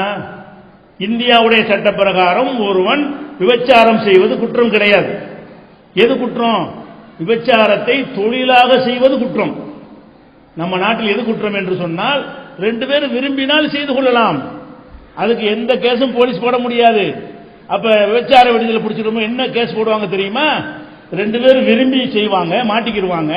அப்ப போலீஸ் எப்படி ரெக்கார்டு எழுதுவாங்கன்னு கேட்டா, நாங்கள் பேருந்து நிலையம் அருகே சென்று கொண்டிருந்தோம், இந்த பெண்மணி நின்று கொண்டு வா வா என்று ஒருத்தரை கூப்பிட்டுக் கொண்டு அலங்கரித்துக் கொண்டு இருந்தால் அப்போது பாய்ந்து பிடித்தோம், தொழிலா பண்ணதாக. 2 பேரும் விரும்பி போய் லாட்ஜில் மாட்டினா கூட கேஸ் வந்து அப்படி இருக்காது. இந்த பொம்பளை வந்து அலங்கரித்துக் கொண்டு வா வா என்று கூப்பிட்டால் அப்போது பாய்ந்து பிடித்து விட்டோம் அப்படின்னு தான் கேஸ் எழுதி எஃப்ஐஆர் போட்டு கோர்ட்டில் உடனே தாக்கல் பண்ணி பொம்பளையை மட்டும் தண்டிச்சு ஆம்பளை விட்டுருவாங்க, தொழிலா பண்ணான்னு சொல்லி. அப்ப நான் என்ன கேட்கிறேன்னு கேட்டா, அப்ப இந்த விபச்சாரம் செய்து ஒரு நாளைக்கு ஒரு பெண்ணிட்ட ஒருத்தன் போனால் அது முதல் மனைவி பாதிக்குமா பாதிக்காதான்? மனைவி இருக்கும் பொழுது ஒரு நாளைக்கு ஒருத்திட்ட போறான், இன்னொரு நாளைக்கு ஒருத்திட்ட போறான். அப்ப இந்த மனைவி முதல் மனைவி பாதிக்க கூடாது என்ற சமூக அக்கறை தான் சட்ட வல்லுநர்களுக்கு இருக்குமையானால் அப்ப அவங்க என்ன பண்ணணும்?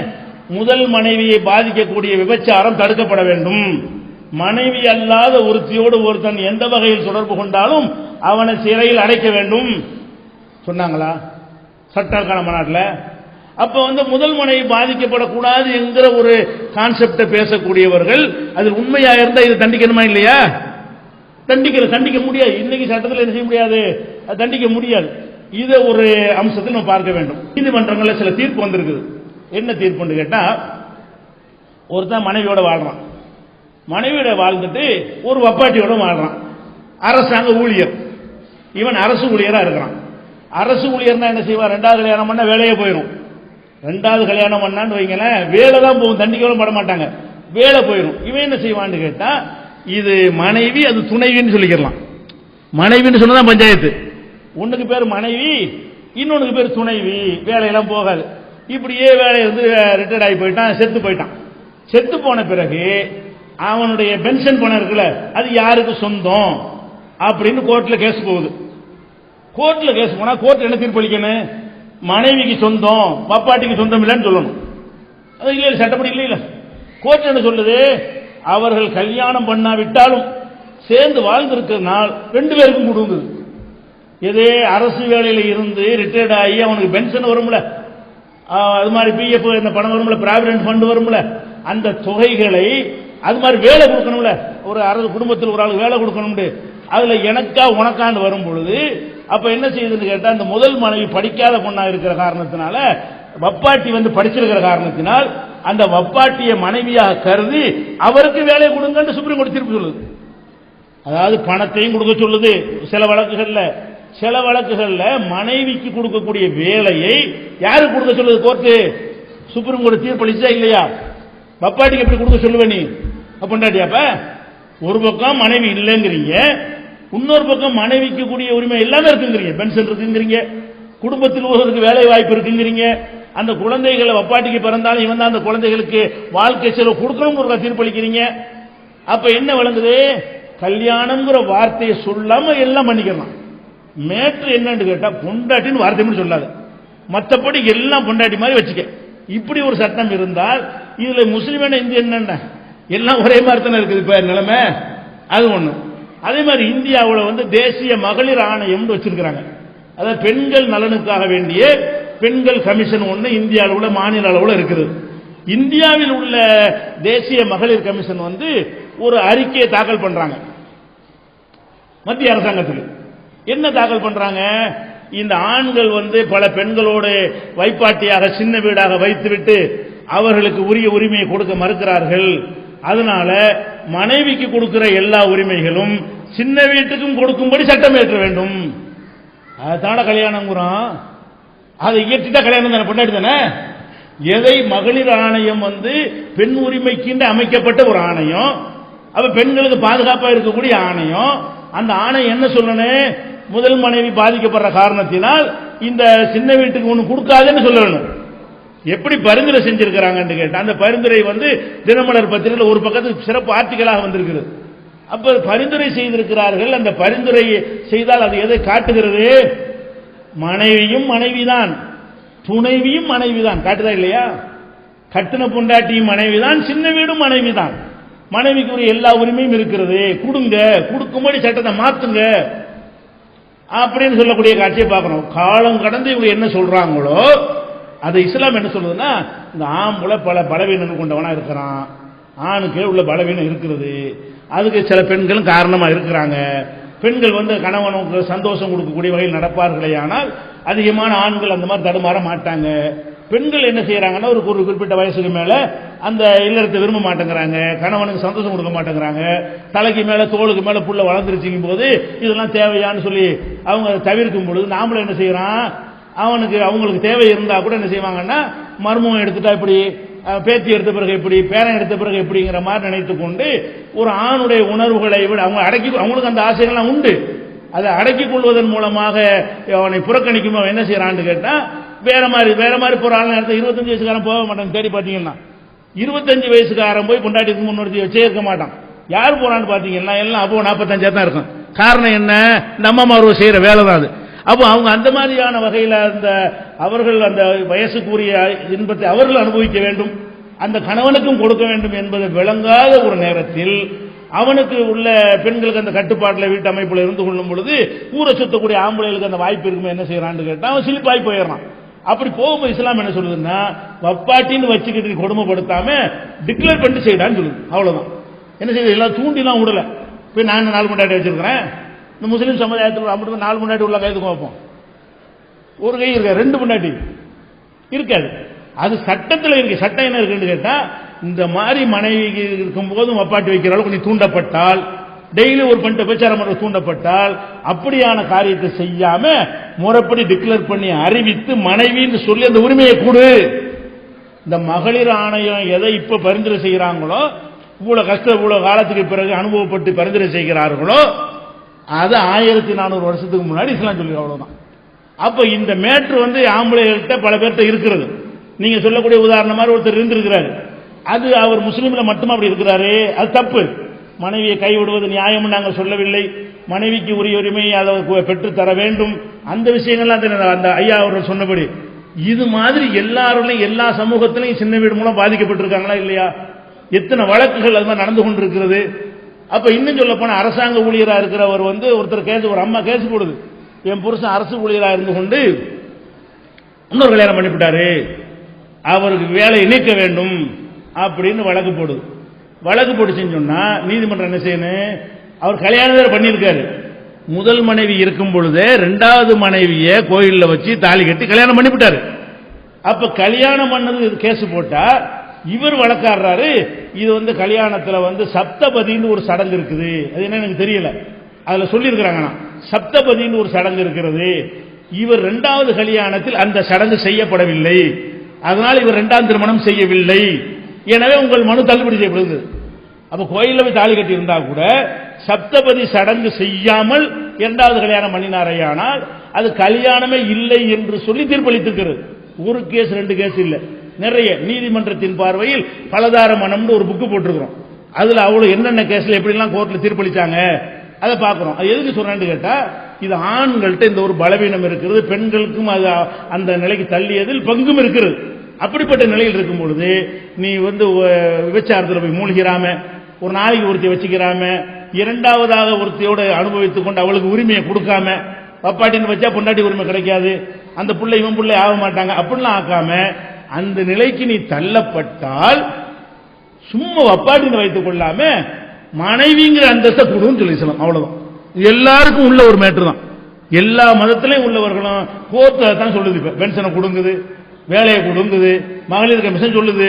அவங்க தடுன்னு சொல்ல காணாம். மகளிர் கமிஷன் என்ன சொல்லியிருக்கணும், என்ன மாதிரி பரிந்துரை செஞ்சிருக்கணும், வப்பாட்டி வைப்பது தடுங்கள், விபச்சாரத்தை தடுங்கள்னு சொல்லாம வப்பாட்டிக்கும் பொண்டாட்டி அந்தஸ்தை கொடுங்கள்னு கேட்குது. நீங்க இவ்வளவு காலம் கழிச்சு கேட்கறது தானே. இப்ப 1400 வருஷம் நபிகள் நான் சொல்லிட்டு போயிட்டாங்க. இதுல என்ன ஒரு சில ஒரு குறிப்பிட்ட வழக்கில் ஒரு அநியாயம் செய்திருப்பார். ஏன்னா அந்த வழக்கு சம்பந்தப்பட்ட விஷயம், அது ஜெனரலாக உள்ள விஷயத்தை நம்ம பார்க்கணும். ஒரு குறிப்பிட்ட ஒரு ஆம்பளை முஸ்லீமே என்ன செய்வான், ஒரு பொண்டாட்டி கொலை பண்ணி விட்டான்னா முஸ்லீம்கள் பொண்டாட்டி கொலை செய்யலாமான்னு கேட்கக்கூடாது. அது அந்த கிறுக்கு பையனுடைய வேலை. இஸ்லாம் என்ன சொல்லுதுங்கிற கான்செப்ட்ல பார்த்தீர்களே, ஆனால் இது எல்லா சமூகத்திலும் இருக்கக்கூடிய ஒரு விஷயம். சில பேர் ரொம்ப குறைந்த அளவில் இதை செய்யத்தான் செய்கிறார்கள். அரசியல்வாதி செய்கிறார்கள், நீதிபதிகள் செய்கிறார்கள், வக்கீல்கள் செய்கிறார்கள், ஆசிரியர்கள் செய்கிறார்கள், டாக்டர்கள் செய்கிறார்கள். எல்லாமே என்ன செய்யறாங்கன்னா, அந்த மனைவி இருக்கும் பொழுது அவளுக்கு பாதிக்கக்கூடிய வகையில் இன்னொரு பெண்ணோட வப்பாட்டியாகவோ எந்த வகையில் தொடர்பு வைக்கத்தான் செய்கிறார்கள். அப்படி வைக்கக்கூடிய யாரா இருந்தாலும் நீங்க கல்யாணம் பண்ணாம வைக்கக்கூடாது, மனைவின் டிக்ளேர் பண்ணாம வைக்கக்கூடாது என்று இஸ்லாம் அது ஒரு நெறிமுறையை உண்டாக்குகிறது. அதான் அந்த விஷயம். கணவன் ஒரு மனைவியை தலாக் தலாக் என்று 3 தடவை சொன்னால் அதை டைவர்ஸ் பண்ணிடலாம் என்று உங்கள் ஷரியத் சட்டம் சொல்லுகின்றதா? அதை நீங்கள் ஆமோதிக்கின்றதா? தலாக் என்பது எப்படி ஜமாத்தில் சொல்ல வேண்டுமா அல்ல தனியே ஒரு வீட்டறையில் சொல்ல வேண்டுமா என்பதை நீங்கள் விளக்க வேண்டும். தற்பொழுது மத்திய அரசாங்கம் தலாக் தலாக் என்று 3 தடவை சொல்வதை அனுமதிக்க கூடாது என்று இப்பொழுது சொல்லியிருக்கிறார்கள். அது விஷயமாக தாங்கள் பதில் சொல்ல வேண்டும். அதாவது கணவன் மனைவி கல்யாணம் பண்றாங்க இல்லையா, கல்யாணம் பண்ண பிறகு அவங்களை விவாகரத்து செய்வதாக இருந்தால், இந்துக்களாக இருந்தாலும் கிறிஸ்தவர்களாக இருந்தாலும் கோர்ட் வழியாக தான் செய்ய முடியும். ஒரு இந்து அவரா பொண்டாட்டியை வேணான்னு சொல்ல முடியாது, அந்த பொண்டாட்டி புருஷனை வேணான்னு சொல்ல முடியாது. அவர்கள் கணவன் மனைவி பிரிந்து கொள்வதாக இருந்தால் நீதிமன்றத்தை அணுகி அதில் உள்ள வாதங்களை எடுத்து வைத்து அவங்களுடைய பர்மிஷனோட தான் விவாகரத்து பெறணும் என்பது இந்துக்களுக்கும் மற்ற எல்லாருக்கும் உள்ள சட்டம். முஸ்லிம்களுக்கு மட்டும் என்ன இருக்குன்னு கேட்டா, அவங்க மதத்தில் என்ன மாதிரி பிரியலாம் என்று சொல்லப்பட்டிருக்கிறதோ அப்படி பிரிந்து கொள்ளலாம். தலாக்குங்கிற வகையில் பிரிந்து கொள்ளலாம் என்று முஸ்லீம் பர்சன் அல்ல என்று ஒரு சட்டம் எங்களுக்கு இருக்கிறது. முஸ்லீம்கள் கணவன் மனைவி பிரச்சனையாக இருந்தால் நாங்கள் நீதிமன்றத்துக்கு போகாமலேயே நீதிமன்றத்துக்கு வெளியிலேயே தீர்த்து கொள்ளலாம் என்பதற்கு அரசியல் சட்டத்தில் உரிமை இருக்கிறது. அதுக்கு பேர் முஸ்லீம் பர்சனல் லா. எங்களுக்கு திருமணம், விவாகரத்து, வாரிசு உரிமை, வக்ஃபு, இந்த 4 விஷயங்கள்ல எல்லாத்திலையும் கிடையாது. இந்த 4 விஷயம் எங்களுக்கு மத்தியில் உள்ள விஷயம், பிறருக்கு சம்பந்தம் இல்லாத விஷயம், நாட்டை பாதிக்காத ஒரு விஷயம், எங்க சமூகத்தில் மாத்திரம் நடக்கக்கூடிய இந்த 4 விஷயங்கள்ல எங்க மதப்படி நடக்கலாம் என்று சட்டம் இருக்கிறது. இது முஸ்லீமுக்கு இப்படி 4 இருக்கிற மாதிரி இந்துக்களுக்கு 4 இருக்கிறது, கிறிஸ்தவர்களுக்கு இருக்கிறது, எல்லா மதத்துக்கும் இருக்கிறது. அனைவருக்கும் ஒரே சட்டம் போட்டுவிட்டு ஒவ்வொரு மதத்தவர்களுக்கும் குறிப்பிட்டு சில விஷயங்கள்ல நீங்க உங்க மதப்படி நடந்து கொள்ளுங்க. உதாரணமா இந்துக்கள் ஒரு குழந்தை எடுத்து தத்து பிள்ளைன்னு வளர்க்குறாங்கன்னு வைங்களேன், அது சொந்த பிள்ளை என்று இந்து மதத்தில் இருக்க தத்து பிள்ளை இருக்கிறதுனால அரசு கோர்ட்டுக்கு போனீங்கன்னா சொந்த பிள்ளையுடைய உரிமை அவருக்கு கிடைச்சு போயிடும். ஒரு முஸ்லீம் அப்படி கிடைக்காது. அது இந்துக்களாக இருந்தால் தான் அந்த தத்து பிள்ளை செல்லும். இந்து அல்லாதவர்கள் பிள்ளை எடுத்து வளர்த்தார்களே ஆனால் அவங்க பிள்ளை ஆக மாட்டாங்க. அவங்களுக்கு தனி சட்டம் இருக்குது. வருமான வரி கட்டணம் இல்லையா, கூட்டு குடும்பம் இந்து மதத்தில் வலியுறுத்தப்பட்டிருக்கிறது. இந்துக்களாக இருப்பார்களே ஆனால் கூட்டு குடும்பமாக இருந்தால் அவங்களுக்கு வரியில் சலுகை இருக்கிறது. முஸ்லீம்கள் கூட்டு குடும்பமாக இருந்தால் அவங்களுக்கு சலுகை கிடையாது, கிறிஸ்தவர்களுக்கு கிடையாது. அப்படி சில விஷயங்கள் ஒவ்வொரு மதத்துக்கு 4 நாள் இருக்கு. முஸ்லீமுக்கு மட்டும் சிறப்பு சலுகை இல்லை. முஸ்லீமுக்கு 4, இந்துக்களுக்கு 4, இப்படி ஒவ்வொரு மதத்திற்கு 4-5 சலுகைகள் கொடுத்து வச்சிருக்கிறாங்க. அந்த காலத்தில் சட்டம் இயற்றிய வல்லுநர்கள் செஞ்சிருக்கிறாங்க. அந்த வகையில் தான் இந்த விவாகரத்து விஷயமும் எங்க மார்க்கப்படி நாங்கள் செய்யலாம் இருக்கிறது. இது ஃபர்ஸ்ட் விளங்கி கொள்ளணும். அடுத்ததாக இந்த விவாகரத்தை நீதிமன்றத்தில் போய் அணுகி வாங்குறாங்க இல்லையா, அந்த முறை சரியா, சம்பந்தப்பட்டவர்களுக்குள்ளேயே அதை பேசி ஜமாத்து முறையிலேயே பேசி முடித்துக் கொள்வது சரியா என்று பார்த்தீர்களே ஆனால் நீதிமன்றத்தை அணுகுவது சரியில்லை.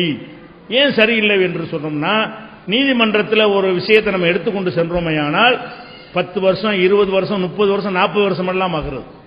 ஒரு பெண்ணுக்கு விவாகரத்து வழக்கு போட்டு 75 வயசில் விவாகரத்து தீர்ப்பு கொடுத்தார்கள். 75 வயசுக்கு பிறகு அந்த பெண்ணை விவாகரத்து பண்ண என்ன பண்ண போறாவ? அப்ப 75-40 வருஷத்துக்கு பிறகு ஒரு வழக்குல என்ன செய்யறாங்க, உனக்கு விவாகரத்து வழங்குகிறேன்னு தீர்ப்பளித்தா கணவன் மனைவி 2 பேரும் உடல் சம்பந்தப்பட்ட ஒரு மேட்ரு ஒத்து வரலன்னு சொன்னா இவனுக்கும் உடல் தேவை இருக்கிறது, அவளுக்கும் தேவை இருக்கிறது. இது சட்டுப்பட்டு ஒரு முடிவுக்கு வர வேண்டிய ஒரு விஷயம். இது மற்ற விஷயமா கிடையாது. இந்த உடல் தேவைக்காக தான் கொலையெல்லாம் செய்யறாங்க, என்னென்னலாம் நடந்துகிட்டு உலகத்தில் பார்க்கிறோம். அப்ப சாப்பாடு எப்படி தேவை அது மாதிரி அதை விட கூடுதலான ஒரு தேவையாக சில நேரத்தில் இது அமைந்திருக்கிறது. அப்ப ஆணுக்கு ஒரு பெண்ணு தேவை, பெண்ணுக்கு ஒரு ஆண் தேவை என்கிற ஒரு விஷயத்தில் நீதிமன்றத்தை அணுகி நீங்கள் 5 வருஷம் 7 வருஷம் நீங்கள் அது பிரிந்திருந்தீர்களே ஆனால் அப்ப என்ன நடக்கிறது, நாட்டில் என்ன நடக்கிறது என்று சொன்னால், இவன் யோசிக்கிறான், கோர்ட்டுக்கு போனா 5 வருஷம் இழுப்பாங்க, வேற ஒரு கல்யாணம் பண்ண விட மாட்டாங்க, சட்டத்தில் இடம் இல்லாம. அதுக்கு என்ன பண்ணலாம், மண்ணெண்ணெய் ஊற்றி கொளுத்தி விட்டுருவோம், ஸ்டவ் எடுத்து இளம்பன் சாவு, இதெல்லாம் என்னங்கிறீங்க? விவாகரத்து அளவுக்கு வந்துருச்சு நிலைமை. இவளை கோர்ட்டுக்கு விவாகரத்து வாங்கினா 5 வருஷம் நான் என்ன பண்றது, வேற கல்யாணம் பண்ண முடியாது, நான் ஊர் பொறுக்கிட்டு இருக்க முடியுமா, இவளை ரத்தும் பண்ண முடியாது. அப்ப 5 வருஷத்துக்கு நான் எல்லாம் செலவும் கொடுக்கணும், இவளோட வாழவும் முடியாது. அப்ப நான் ஒரே நாள் அனுப்பிவிட்டோம்னா ஒரு தீக்குச்சி தான் செலவு. அப்ப அந்த மாதிரி எத்தனை பெண்கள் ஸ்டவ் அடித்து செத்திருக்கிறார்களே, அது எல்லாமே கணவன் குடும்பத்தாரால் செய்யப்பட்ட கொலைதான் என்று நாடாளுமன்றத்தில் அறிக்கை தாக்கல் செய்தார்கள். அப்ப புருஷங்காரன் பொண்டாட்டியை ஏன் கொள்றான்? பிரிவதற்கு நீங்க 7 வருஷம் எடுக்கிறனால பிரிகிறான், பிடிக்கலன்னு ஆயிடுச்சு. பிடிக்கலன்னா நியாயமான விசாரிங்க, அறிவுரை சொல்லுங்க, ஜமாத்தார் கூட பேசுங்க, சரியா வரும்னா கவுன்சிலிங் கொடுத்து அனுப்பி விடுங்க, சரியா வராட்டி உசுரோட விடுத்துலடான்னு சொல்ல வேண்டியதுதானே. வேறொரு வாழ்க்கை தேர்ந்தெடுத்து, இஸ்லாத்தில் மறுமணம் இருக்கிறது, வேறொரு வாழ்க்கை தேர்ந்தெடுத்து போக போறா. இதுல 2ல் எது நல்லது? அதே மாதிரி பொம்பளை என்ன செய்யறா, கணவன் வாழ்ந்து கொண்டிருக்கிறார், வாழ்ந்து கொண்டிருக்கும் போது கணவன்ட்ட ஆண்மை இல்லாம இருக்கும், குட்டிச்சுக்கு சித்திரவதை பண்ணுவான், அதனால் இன்னொருத்தனோட அவளுக்கு ஒரு தொடர்போ விருப்பமோ ஏற்பட்டு விடும், அவனை அடைய வேண்டுமானால் இவன் இளைஞராக இருப்பான். அப்ப என்ன செய்யறது, நீதிமன்றத்துக்கு போ, நீதிமன்றத்துக்கு விவாகரத்து வாங்குறதா 7 வருஷம் ஆகும். 7 வருஷம் வரைக்கும் நான் என்ன பண்றது? அப்ப என்ன பண்றா, அந்த கள்ளக்காதலோட சேர்ந்து புருஷனை காலி பண்ணு. இது நடக்குதா இல்லையா? பேப்பர்ல ஒரு நாளாச்சும் செய்தி இல்லாம இருக்குதா? என்னைக்காவது கள்ளக்காதலோட சேர்ந்து இந்து பத்திரிகையில 4 நாளைக்கு முன்னாடி போட்டிருக்கிறான், இந்த பெண்கள் இந்த கொலை கள்ளக்காதல்னாலதான் 20% கொலை நடந்திருக்கிறது. அப்ப 5 கொலைக்கு 1 கொலை கள்ளக்காதல் நடக்கிறது. அப்ப 5க்கு 1 20% தானே, 5க்கு 1, அப்ப 5 100 கொலை நடந்தால் 20 கொலை கள்ளக்காதல் மேட்டு நடக்கிறது. ஏன் நடக்குது? கள்ளக்காதல் நெசமா கல்யாணம் ஆகிட்டு போயிட வேண்டியதானே? அதுக்கு நீங்க விட மாட்டேங்கிறீங்க, நீதிமன்றத்துக்கு வாங்குறீங்க, 7 வருஷம் இழுக்கிறீங்க, வாய் தாங்குறீங்க, மனு போடுறீங்க, வக்கீலுக்கு பீஸ் கொடுத்து நடையா நடந்து தேஞ்சு போய் அதுக்கப்புறம் விவாகரத்து வாங்குறதுக்கு ஏன் இந்த வேலை? கதைய முடி. இவளுக்கு இருக்கு சாப்பாடுல விஷத்தை கொடுத்து முடிச்சு விட்டுருவா. படுத்தாரு போயிட்டாருன்னா என்ன அர்த்தம்? வேற எதுவும் நடந்திருக்கும், சம்திங் அப்படி இருக்கு. பல வீடுகளில் சும்மா நல்லதான் படுத்தாரு போயிட்டாருன்னா என்ன அர்த்தம்? சிலது இயற்கா பொய்யும் இருக்கலாம், சிலது இவனை வச்சுக்கிட்டு மாரடிக்க முடியல, இவன் வேணாம் நமக்கு வேறொரு வாழ்க்கை தேர்ந்தெடுப்போம் நினைக்கக்கூடியவளாக இருந்தால் அவ சாப்பாட்டில் உப்பு ஏதாவது சேர்த்து போட்டா கதை முடிஞ்சு போச்சு. அம்மிக்கல்ல போட்டு அறுத்தவன்லாம் இருக்கிறா. சில பேருக்கு அடுப்புல என்ன செய்யறான்னா உறுப்பெல்லாம் அறுத்து விட்டு போனவன்லாம் இருக்கிறா. அப்படி கொன்றவன்லாம் இருக்கிறா. பேப்பர்ல வந்து செய்தான் நாட்டில் நடக்குது. அப்ப என்ன பண்றோம்? விவாகரத்துக்கு கணவன் மனைவிங்கிற ஒரு தேவை. அது சும்மா பேசிட்டு இருக்கிற வேலை புனிதம் கிடையாது. கணவனுக்கு மனைவி என்ற ஒரு உறவு தேவை, மனைவிக்கு கணவன் என்ற உறவு தேவை. அது திருப்தி அளிக்காது என்று இருக்குமையானால், இவனுக்கும் அவளுக்கும் ஒத்தே வராது என்கிற ஒரு நிலைமை வறுமையானால் அவங்கள சட்டுப்புண்ணு பிரிச்சு விட்டா தான் அவ ஒரு மாப்பிளை தேடிக்கிறவா, இவன் ஒரு பொண்ணை தேடிக்கிறவான், உலகத்தில் நிம்மதியா வாழ முடியும் என்று இருந்தால் நீதிமன்றத்துக்கு போவது நல்லதா போகாம இருக்கு நல்லதா என்று சிந்தித்து பாருங்க. இஸ்லாம் என்ன சொல்லுதுன்னு கேட்டா, ஆம்பளைக்கு பெண்களுக்கு இருக்கு விவாகரத்து பண்றது. ஒரு மனைவி பிடிக்கலன்னு வைங்களேன், விவாகரத்து செய்கிறேன் அப்படின்னு சொல்லிட்டு சொல்வதன் மூலமாக விவாகரத்து செய்யலாம். இப்படியான விவாகரத்து செய்து விட்டால் உடனே விவாகரத்து ஆகிறாது. விவாகரத்து செஞ்சேன்னு விவாகரத்து ஆகிறாது. 3 மாதம் அவனுக்கு டைம் கொடுக்கப்படுது. 3 மாதத்துக்கு இடையில இல்ல நம்ம சேர்ந்துக்கிறோம், நான் விவாகரத்து பண்ணல, நம்ம ரிட்டர்ன் பண்ணிக்கிறோம் சொல்லிட்டானே. ஆனால் 3 மாசத்துக்கு இடையில 2 பேரும் சேர்ந்து கொள்ளலாம். விவாகரத்துன்னு சொல்லிவிட்டு பிரிந்த பிறகு அந்த அருமை தெரியும். 2 பேரும் சேர்ந்து இருக்கும்போது அருமை தெரியாது. பிரிந்து விட்ட பிறகு ஆஹா மனைவி இல்லாம நம்ம ரொம்ப கஷ்டமா இருக்கு என்று 1 மாசத்துல கூட விளங்கலாம், 1.5 மாசத்துல விளங்கலாம். அப்ப என்ன செய்யலாம்னு கேட்டா, பிரிந்தவர்கள் மறுபடியும் சேர்ந்து கொள்ளலாம். இது ஒரு தலாக்கு. 3 மாசத்துல சேரலன்னு வைங்க, 3 மாசத்துல சேரலன்னு வைங்க, அதுக்கப்புறமேல சேரலாமான்னா கல்யாணம் பண்ணி சேர்ந்து கொள்ளலாம். 3 மாசத்துக்கு இடையில சும்மா கூட்டிட்டு வந்துக்கலாம். 3 மாசம் கடந்துருச்சுன்னு சொன்னா அவங்க 2 பேருமே முறைப்படி மறுபடி திருமணம் மூலமாக சேர்ந்து கொள்ள வேண்டும். நான் இவளை கல்யாணம் பண்ணிக்கிறேன், எனக்கு கல்யாணம் பண்ணிட்டாங்கன்னு சொல்லி புதுசா ஒரு பெண்ணு மாப்பிள்ளை கல்யாணம் பண்ணுவது போல அந்த தம்பதிகள் கல்யாணம் பண்ணி 3 மாசம் கழிந்து விட்டால் எவ்வளவு காலம் சென்ற பிறகும் திரும்ப செய்து கொள்ளலாம். மறு திருமணம் இந்த வாய்ப்புலாம் சட்டத்தில் கிடையாது. நீங்க கோர்ட்ல விவாகரத்து வாங்கிட்டு வந்தீங்கன்னு வைங்க, இந்த வாய்ப்புலாம் கிடையாது. விவாகரத்து பண்ணிட்டு சேரலான்ற அளவுக்கு இஸ்லாம் சொல்லி காட்டுது. கோவத்தில் இருந்தா சொல்லதான் செய்வானுவ, 3 மாசம் பிரிச்சு பாரு, அப்புறம் சரியா வந்தா சேர்ந்துக்கிறவான்னு சொல்லி சேருவதற்கு தான் விவாகரத்து சட்டம் வந்திருக்கு. கோர்ட்டு மூலமா போய் முடிச்சு வெட்டி விட்டான்னு வைங்க, முடிச்சுக்காத. இஸ்லாமிய முறைப்படி பிரிஞ்சான்னு வைங்க, சேருவதற்கான வாசல் திறந்து இருக்கிறது. இது ஒண்ணாச்சு. அதுக்கப்புறம் சேர்ந்து வாழ்ந்துட்டு இருக்கிறாங்க, விவாகரத்து பண்ணிட்டு சேர்ந்து வாழ்ந்துட்டு இருக்கிறாங்க. இன்னும் கொஞ்சம் நாளைக்கு பிறகு பஞ்சாயத்து வருது. 2வது தடவை ஒரு தலாக்கு சொல்றான். 3 சான்ஸ் முத்தலாக்கு 3 சான்ஸ். அது 2வது தடவை சொல்றான்னு வைங்க, அப்போ இஸ்லாம் என்ன சொல்லுதுன்னு கேட்டா, அட எல்லாம் முடிஞ்சிடலடா, 3 மாசத்துல சேர்ந்துக்கடா, 3 மாசத்துல சேராட்டி அப்புறம் கல்யாணம் பண்ணி சேர்ந்துக்க அப்படின்னு சொல்லுகிறது. அப்ப 2வது தடவை தலாக்கு இன்னும் கொஞ்சம் நாளைக்கு வாழ்ந்து விட்டு மறுபடியும் பிரச்சனை வந்து 2வது தலாக்குன்னு சொன்னான்னு வைங்க. 2வது தலாக்குன்னு சொன்ன பிறகு அவங்க விரும்பினால் 3 மாசத்தில் சேர்ந்து கொள்ளலாம். சேரவில்லை என்று சொன்னால் எப்ப விரும்புகிறார்களோ அப்ப கல்யாணம் பண்ணி விரும்பினாதான் வேலையா உனக்கு இந்த பொம்பளை போயிட்டு ஒன்றும் செய்ய முடியாது. 2 பேரும் மனம் ஒப்பி திரும்பி கல்யாணம் பண்ணி கொள்ளலாம் என்று ஆசைப்பட்டார்களே, ஆனால் அவங்களே மறுபடியும் கல்யாணம் பண்ணி கொள்ளலாம். இப்ப கல்யாணம் பண்ணிட்டாங்களா, 2 தலாக் யூஸ் பண்ணிவிட்டான், மறுபடியும் வாழ்ந்துகிட்டே இருக்கிறாங்க. இன்னும் கொஞ்சம் நாளைக்கு பிறகு பஞ்சாயத்து வருது வேணாண்டு. இப்ப சொல்லிட்டான்னு வைங்கதான் 3வது தலாக். இப்படி சொல்லிவிட்டானே ஆனால் இனிமே சேர முடியாது. 3 தான். அதாவது நீதிமன்றம் ஒத்த வெட்டா வெட்டுறதை இஸ்லாம் என்ன சொல்லுதுன்னு கேட்டா, பிரிய விட்டு சேருவதற்கான வாசலை திறந்து விட்டு மறுபடியும் அந்த வாய்ப்புகள்லாம் கொடுத்து ஒரேடியா முடிச்சு விட்டுறக்கூடாது. விவாகரத்துங்கிற பேர்ல இஸ்லாம் சொல்லக்கூடிய 3 வாய்ப்பு கொடுக்குது. 3வது சொல்லிவிட்டாயானால் அவளுக்கு உனக்கு உள்ள உறவு முடிந்து விட்டது. இதுதான் 3 தலாக் என்பது. அதுக்கப்புறம் போய் 3 மாசத்துல கூட்டிக்கலாம் முடியாது, மறுபடியும் கல்யாணம் பண்ணலாம் முடியாது. மறுபடியும் கல்யாணம் பண்றதா இருந்தால் அவ வேற ஒருத்தனுக்கு வாழ்க்கப்பட்டு வேற ஒருத்தனுக்கு பிடிக்காம போய் அவனும் டைவர்ஸ் பண்ணி அப்படி இருப்பானே, ஆனால் அப்பதான் செஞ்சுக்கலாம்னு சொல்லும் பொழுது இந்த 3வது டைவர்ஸ் பண்ண யோசிப்பான் ஒருத்தன். ஆஹா 2 தடவை பண்ணி சேர்த்துக்கிட்டோம், 3வது தடவை பண்ணிட்டோம்னா எல்லாம் முடிஞ்சு போச்சு, இனிமே நம்ம சேரவே முடியாது என்று பயந்து ஒழுங்கா இருப்பான். அதுக்கு பிறகு வேணான்னு சொன்னாங்கன்னா அது ஒரு ராஜ்யம் விட்ட போறது இல்லை, அது சேராம இருக்கு நல்லது. அது அப்படிங்கிற அளவுக்கு இஸ்லாமுடைய சட்டம் இருக்குது.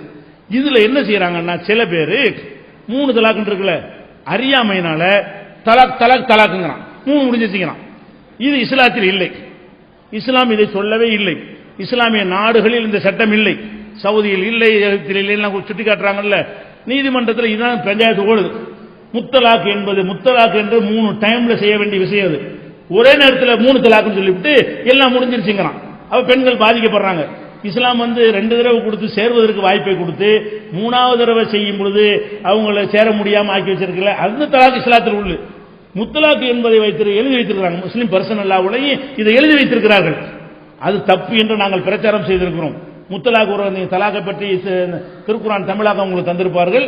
அதுல 74வது குறிப்பை எடுத்து பார்த்தீங்கன்னா அந்த தலாக்கு சம்பந்தமான ஃபுல் டீட்டெயிலும் இருக்கும். இஸ்லாம் பெண்கள் உரிமையை பறிக்கிறதாங்கிற ஒரு அது கொடுக்கணுங்க. இஸ்லாம் பெண்கள் உரிமையை பறிக்கிறதாங்கிற ஒரு புஸ்தகத்திலையும் நான் சொன்ன இந்த விவரங்கள்லாம் இருக்குது. தலாக்கு சம்பந்தப்பட்ட சட்டங்கள்லாம் இருக்கிறது. நீங்க அந்த கேள்வி கேட்டவருக்கு அதை கொடுத்துருங்க. அதுல ஃபுல் டீட்டெயில் இருக்கு. இப்ப என்ன பிரச்சனை என்று கேட்டால், இந்த முத்தலாக்கு என்பதற்கு நீதிமன்றம் கேள்வி கேட்குதுல, அதுல எங்களுக்கு உடன்பாடு இருக்குது. இஸ்லாத்தில் இல்லாத ஒன்றை பர்சனல் லாவில் அன்றைக்கு அறியாமல் சேர்த்து விட்டார்கள். நபிகள் நாயகம் காட்டிய வழியில ஒரே நேரத்தில் 3 தலாக்கு சொல்லக்கூடாது. தலாக்கு சேர வாய்ப்பு, மறுபடி தலாக்கு சேர வாய்ப்பு, 3வது தடவை சொல்லும் போதுதான் நடக்கும். 3 தலாக்கு என்று ஒருத்தன் சொன்னாலும் அது ஒன்றுதான். நபிகள் நாயகத்தின் வழிமுறையில் காண தலாக்கு சலாது அல்ல அகதி ரசூலுல்லாஹி ஸல்லல்லாஹு அலைஹி வஸல்லம் ஹதீஸ் இருக்கிறது.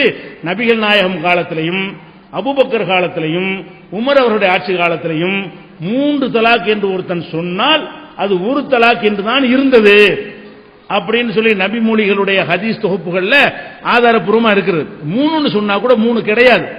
நாங்க அதில் உடன்படுகிறோம். ஆனா இப்ப என்ன மேட்டர்னு கேட்டா, ஒட்டுமொத்தமா இந்த தலாக்கையை காலி பண்ற மாதிரி கோர்ட்ல போய் அணுகியிருக்கிறாங்க. மத்திய அரசாங்கம் சொன்ன பதில் என்னன்னு கேட்டா, முத்தலாக் என்பதை மட்டும் சொல்லி இருப்பார்களே ஆனால் அது முஸ்லிம்களுக்கு இஸ்லாத்துக்கு எதிரான ஒன்றை இஸ்லாத்தின் பெயர்ல எழுதி வச்சுட்டாங்க. அது நீக்கப்பட வேண்டியது, திருத்தப்பட வேண்டியது என்பதில் எங்களுக்கு சந்தேகம் இல்லை. ஆனா என்ன கொடுத்திருக்காங்க மனுன்னு கேட்டா, இது மதச்சார்பற்ற நாடு, மதச்சார்பற்ற நாட்டில் எல்லாத்துக்கும் ஒரே மாதிரி சட்டம் வேணும், இது மதச்சார்பற்ற தன்மைக்கு எதிரானதா இருக்கிற காரணத்தினால் இந்த தலாக்கு கான்செப்டையே எடுக்கணுங்கிற வார்த்தையை போட்டிருக்கிறாங்க. அப்ப இந்த மத்திய அரசாங்க திட்டம் என்னன்னு கேட்டா, இந்த தலாக்குங்கிற ஒட்டுமொத்தத்தை அழிச்சு விட்டு நாங்கள் நீதிமன்றத்து படியேறி 7 வருஷத்துக்கு இப்ப புருஷனுக்கு பொண்டாட்டியை பிடிக்காட்டாலும் பொண்டாட்டிக்கு புருஷனை பிடிக்காட்டாலும் 7 வருஷம் நாங்கள் அலையணும்னு எங்களுக்கு திணிக்கிறதுக்கான ஒரு விஷயமா இருக்கு. நாங்கள் எதிர்க்கிறோம்.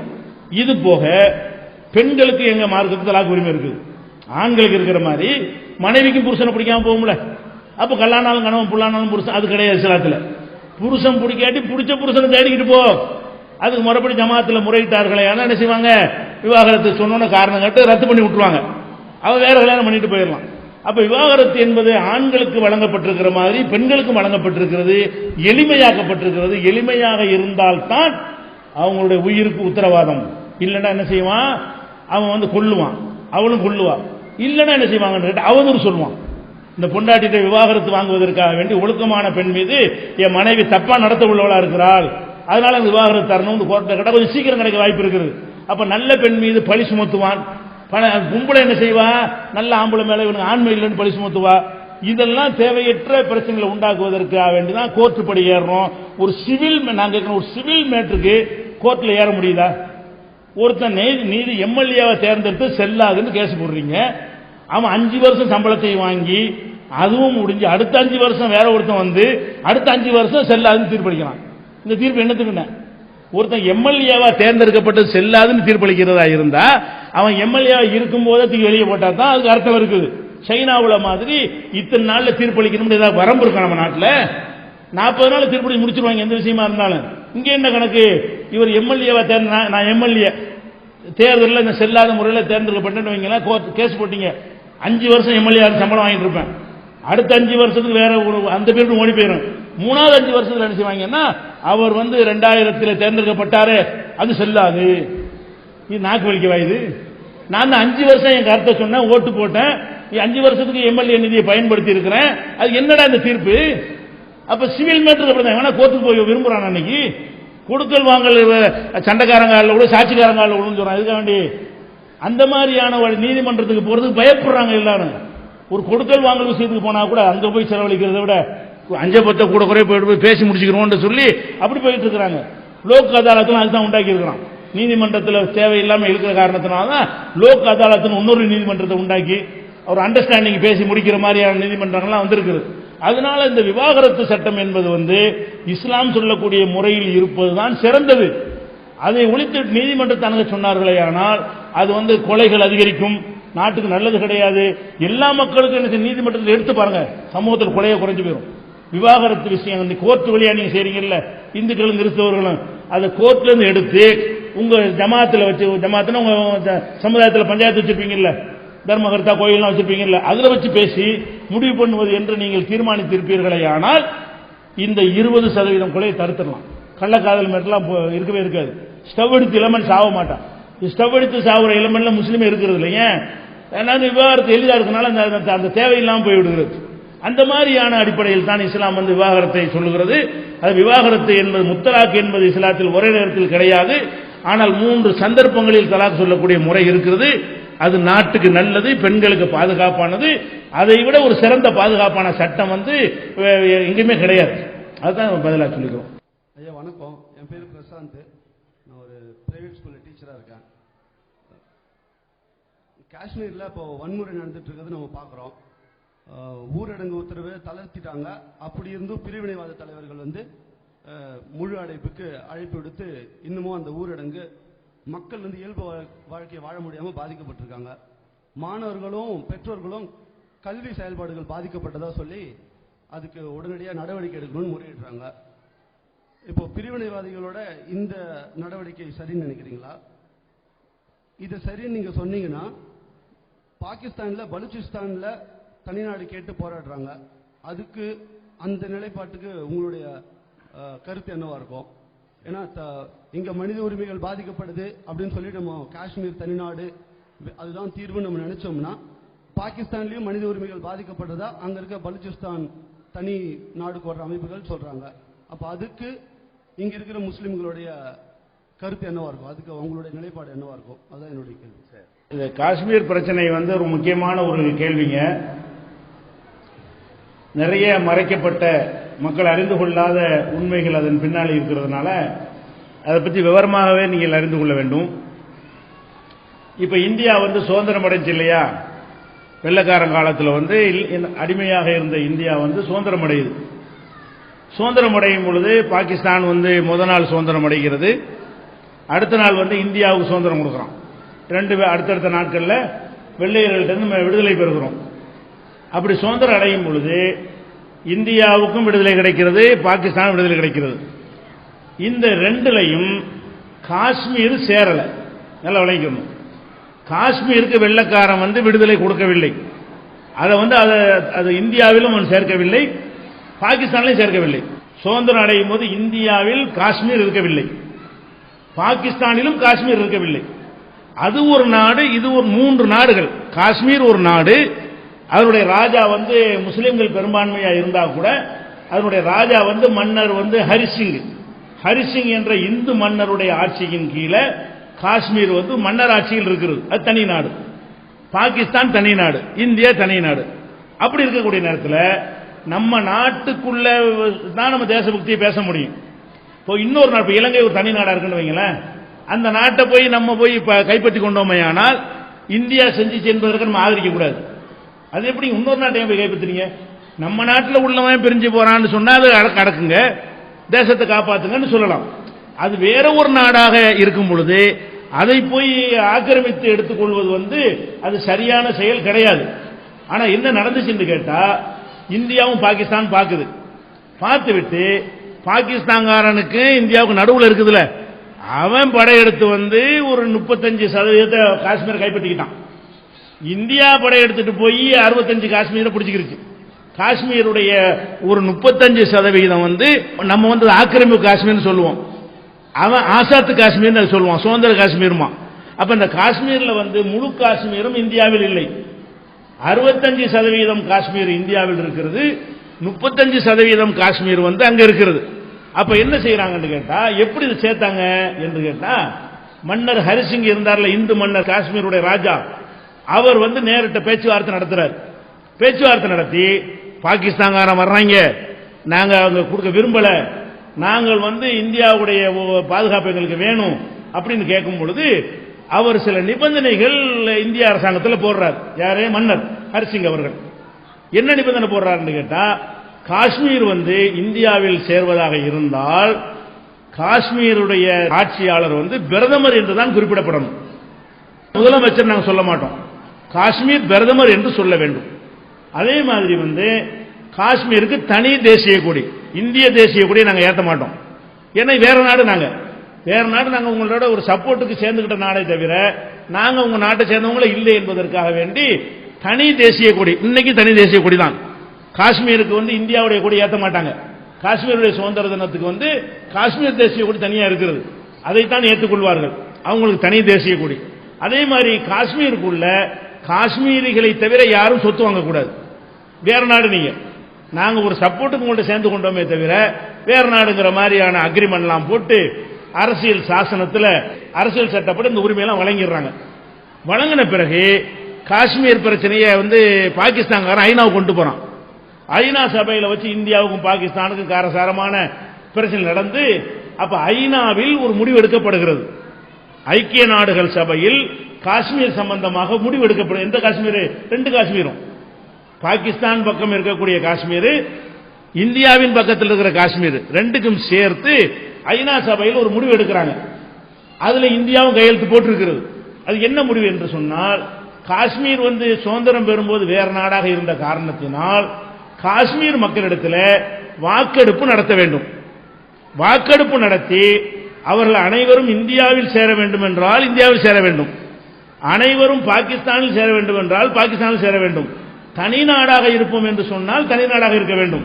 இந்த 3 கேள்வியின் அடிப்படையில் வாக்கெடுப்பு நடத்த வேண்டும் என்று சொல்லி ஐநாவில் ஒப்பந்தம் போடப்படுகிறது. அந்த ஒப்பந்தத்தை இந்தியாவும் செய்யவில்லை, பாகிஸ்தானும் செய்யவில்லை. ஒப்பந்தப்படி செய்திருந்தார்களே ஆனால் அன்றைக்கே முடிஞ்சு போயிருக்கும். பிரச்சனை என்னன்னு கேட்டா அதுக்கு பிறகு பேசாம தான் இருந்தாங்க.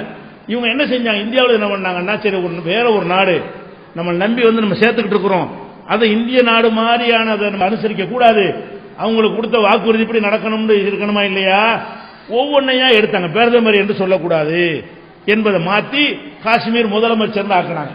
அவன் என்ன நினைக்கிறான், என்ன நம்பி தானே போய் ஒப்பந்தம் பண்ணணும், அரசியல் சாசனத்திலேயே உறுதிமொழி கொடுத்தாங்களே, அதை மீறும் விதமாக இப்படி எல்லாம் செய்கிறார்கள் என்று சொல்லி அந்த என்ன அக்ரிமெண்ட் மன்னருக்கும் நேருவுக்கும் போடப்பட்டதோ ஒவ்வொன்றாக மீறப்படும் பொழுது அவன் என்ன செய்யறான், நீங்க சொன்னபடி நடக்கல, வேற ஒரு நாட்டில் உள்ள எங்களை கொண்டு உங்க பக்கம் சேர்த்துக்கிட்டு எங்களுக்கு கொடுத்த உறுதிமொழியை நிறைவேற்றல என்று சொல்லி அதுதான் அங்க போராட்டம் நடந்து கொண்டே இருக்கிறது.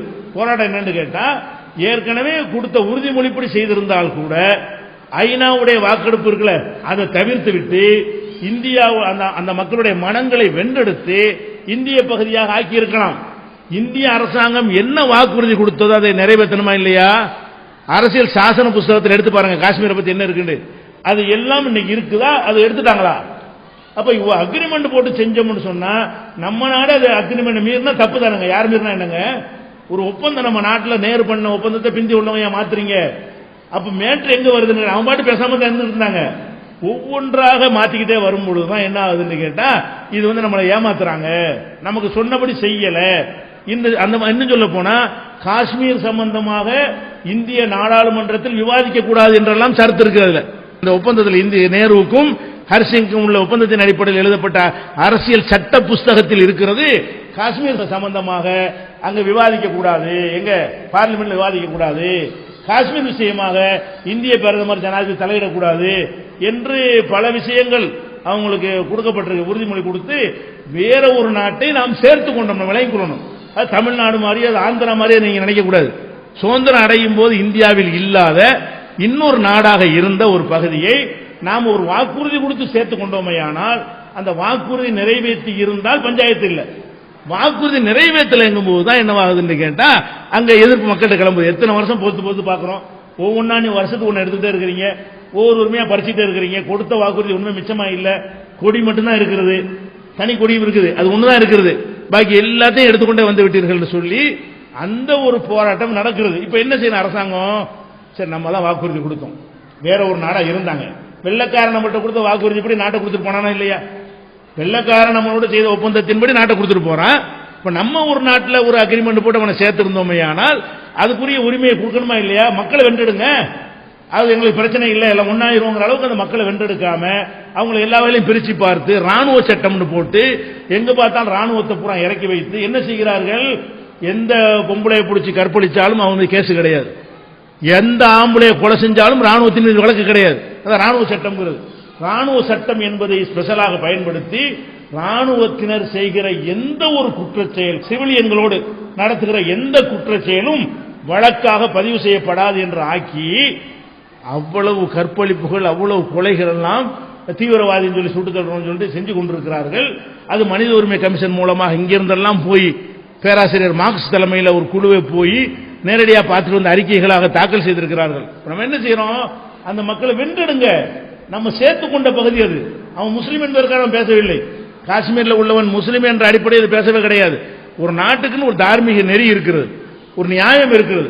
கொடுத்த ஒப்பந்தத்தை வாக்கு நிறைவேற்ற வேண்டியது தனி மனிதனுக்கு அது ஒரு வரவேற்கத்தக்க ஒரு விஷயம், ஒரு கட்சிக்கு முக்கியமான விஷயம், நாட்டுக்கு அதை விட முக்கியமானது. அப்ப நம்ம ஒரு அக்ரிமெண்ட் போட்டு ஒருத்தனை சேர்த்திருக்கும் பொழுது அதை ஏன் நீங்க மாத்த துடிக்கிறீங்க? ஒன்னொன்னா மாத்திட்டு வர்றீங்க. நீங்க மாத்தி மாத்தானே உனக்கு டென்ஷனை ஏத்திக்கிட்டு இருக்கிறீங்க. வேற ஒரு நாட்டில இருந்தானே நம்பி வந்து சேர்ந்தான். ஒரு இந்து மன்னர் தானே நம்பி கொண்டாந்து சேர்த்தாரு. முஸ்லீம்கள் அந்த மக்கள் எப்படிப்பட்ட நன்மக்களா இருந்திருக்கிறாங்கன்னு கேட்டா, மெஜாரிட்டி முஸ்லீமா இருந்தும் ஒரு இந்து மன்னர் என்கிற இருக்கிறாங்க அவங்க பல வருடங்களாக. ஹரிசிங் என்ற இந்து மன்னர் தான் காஷ்மீருக்கு மன்னர் சுதந்திரம் அடையும் போது. அப்ப எங்கள் முஸ்லீம் தான் மன்னரா இருக்குன்னு அந்த மக்கள் சொல்லவே இல்லை. அவ்வளவு மதவெறி இல்லாம பரந்த மனப்பான்மை உள்ள அந்த மக்களை வந்து இன்னைக்கு இந்த மாதிரி ஆக்கி உலகம் பூரா என்ன சொல்லுது? நீங்க இந்தியா உட்காந்து ஊடகங்கள் சொல்லுது பார்த்துட்டு இருக்கிறீங்க. உலகம் பூரா இதை பத்தி கேவலமா பேசுகிறது. இந்தியாவை ஏன் இவ்வளவு பெரிய பெல்லட் குண்டெல்லாம் போடுறீங்க மக்கள் மீது? அவன் கல்ல விட்டு எறிகிறாங்க, ஏன் எறிகிறான்? எதுக்காக வேண்டி இந்த மாதிரி காரியம் நடக்குது? பேச்சுவார்த்தை நடத்தி சுமூகமா அழகா முடிக்க முடியாதா? இத பேச்சுவார்த்தை அரசியல் கட்சி நடத்துவோம், மக்கள்கிட்ட நடத்த மாட்டோம், போராளி நடத்த மாட்டோம், எப்படி தீர்வடையும்? ஏன் களத்தில் நிக்கிறான்? அவன்கிட்ட பேச்சுவார்த்தை நடத்தணும். அவன் எதுக்காக பேசுறான்? உள்ள சொன்னபடி செய்யும் தானே அவன் கேட்கறான். நாட்டை தனியா பிரிச்சு கேட்கறானா? சொன்னபடி ஒப்பந்தப்படி செய்ய, மாத்தினாலும் திருப்பி கொடுக்குறான், புதுசா கை வைக்காதங்கிறான். அப்ப நம்ம என்ன பண்ணணும்டா? நம்ம நாடு தேசபக்தி வேணும். நம்ம நாடு, நம்ம நாட்டை காப்பாற்ற நம்ம பாகிஸ்தான்காரன் வந்தா முதல்ல இருந்து அடிக்கக்கூடியவங்க நம்ம தான் இருப்போம். அந்த விஷயம் வேற. அதே நேரத்தில் வந்து ஒரு உறுதிமொழியின் அடிப்படையில் நாம ஒரு செய்தி செய்திருக்கும் பொழுது அதை காப்பாற்றல, நம்ம அந்த அழுத்தம் அரசாங்கத்துக்கு கொடுக்கணும்.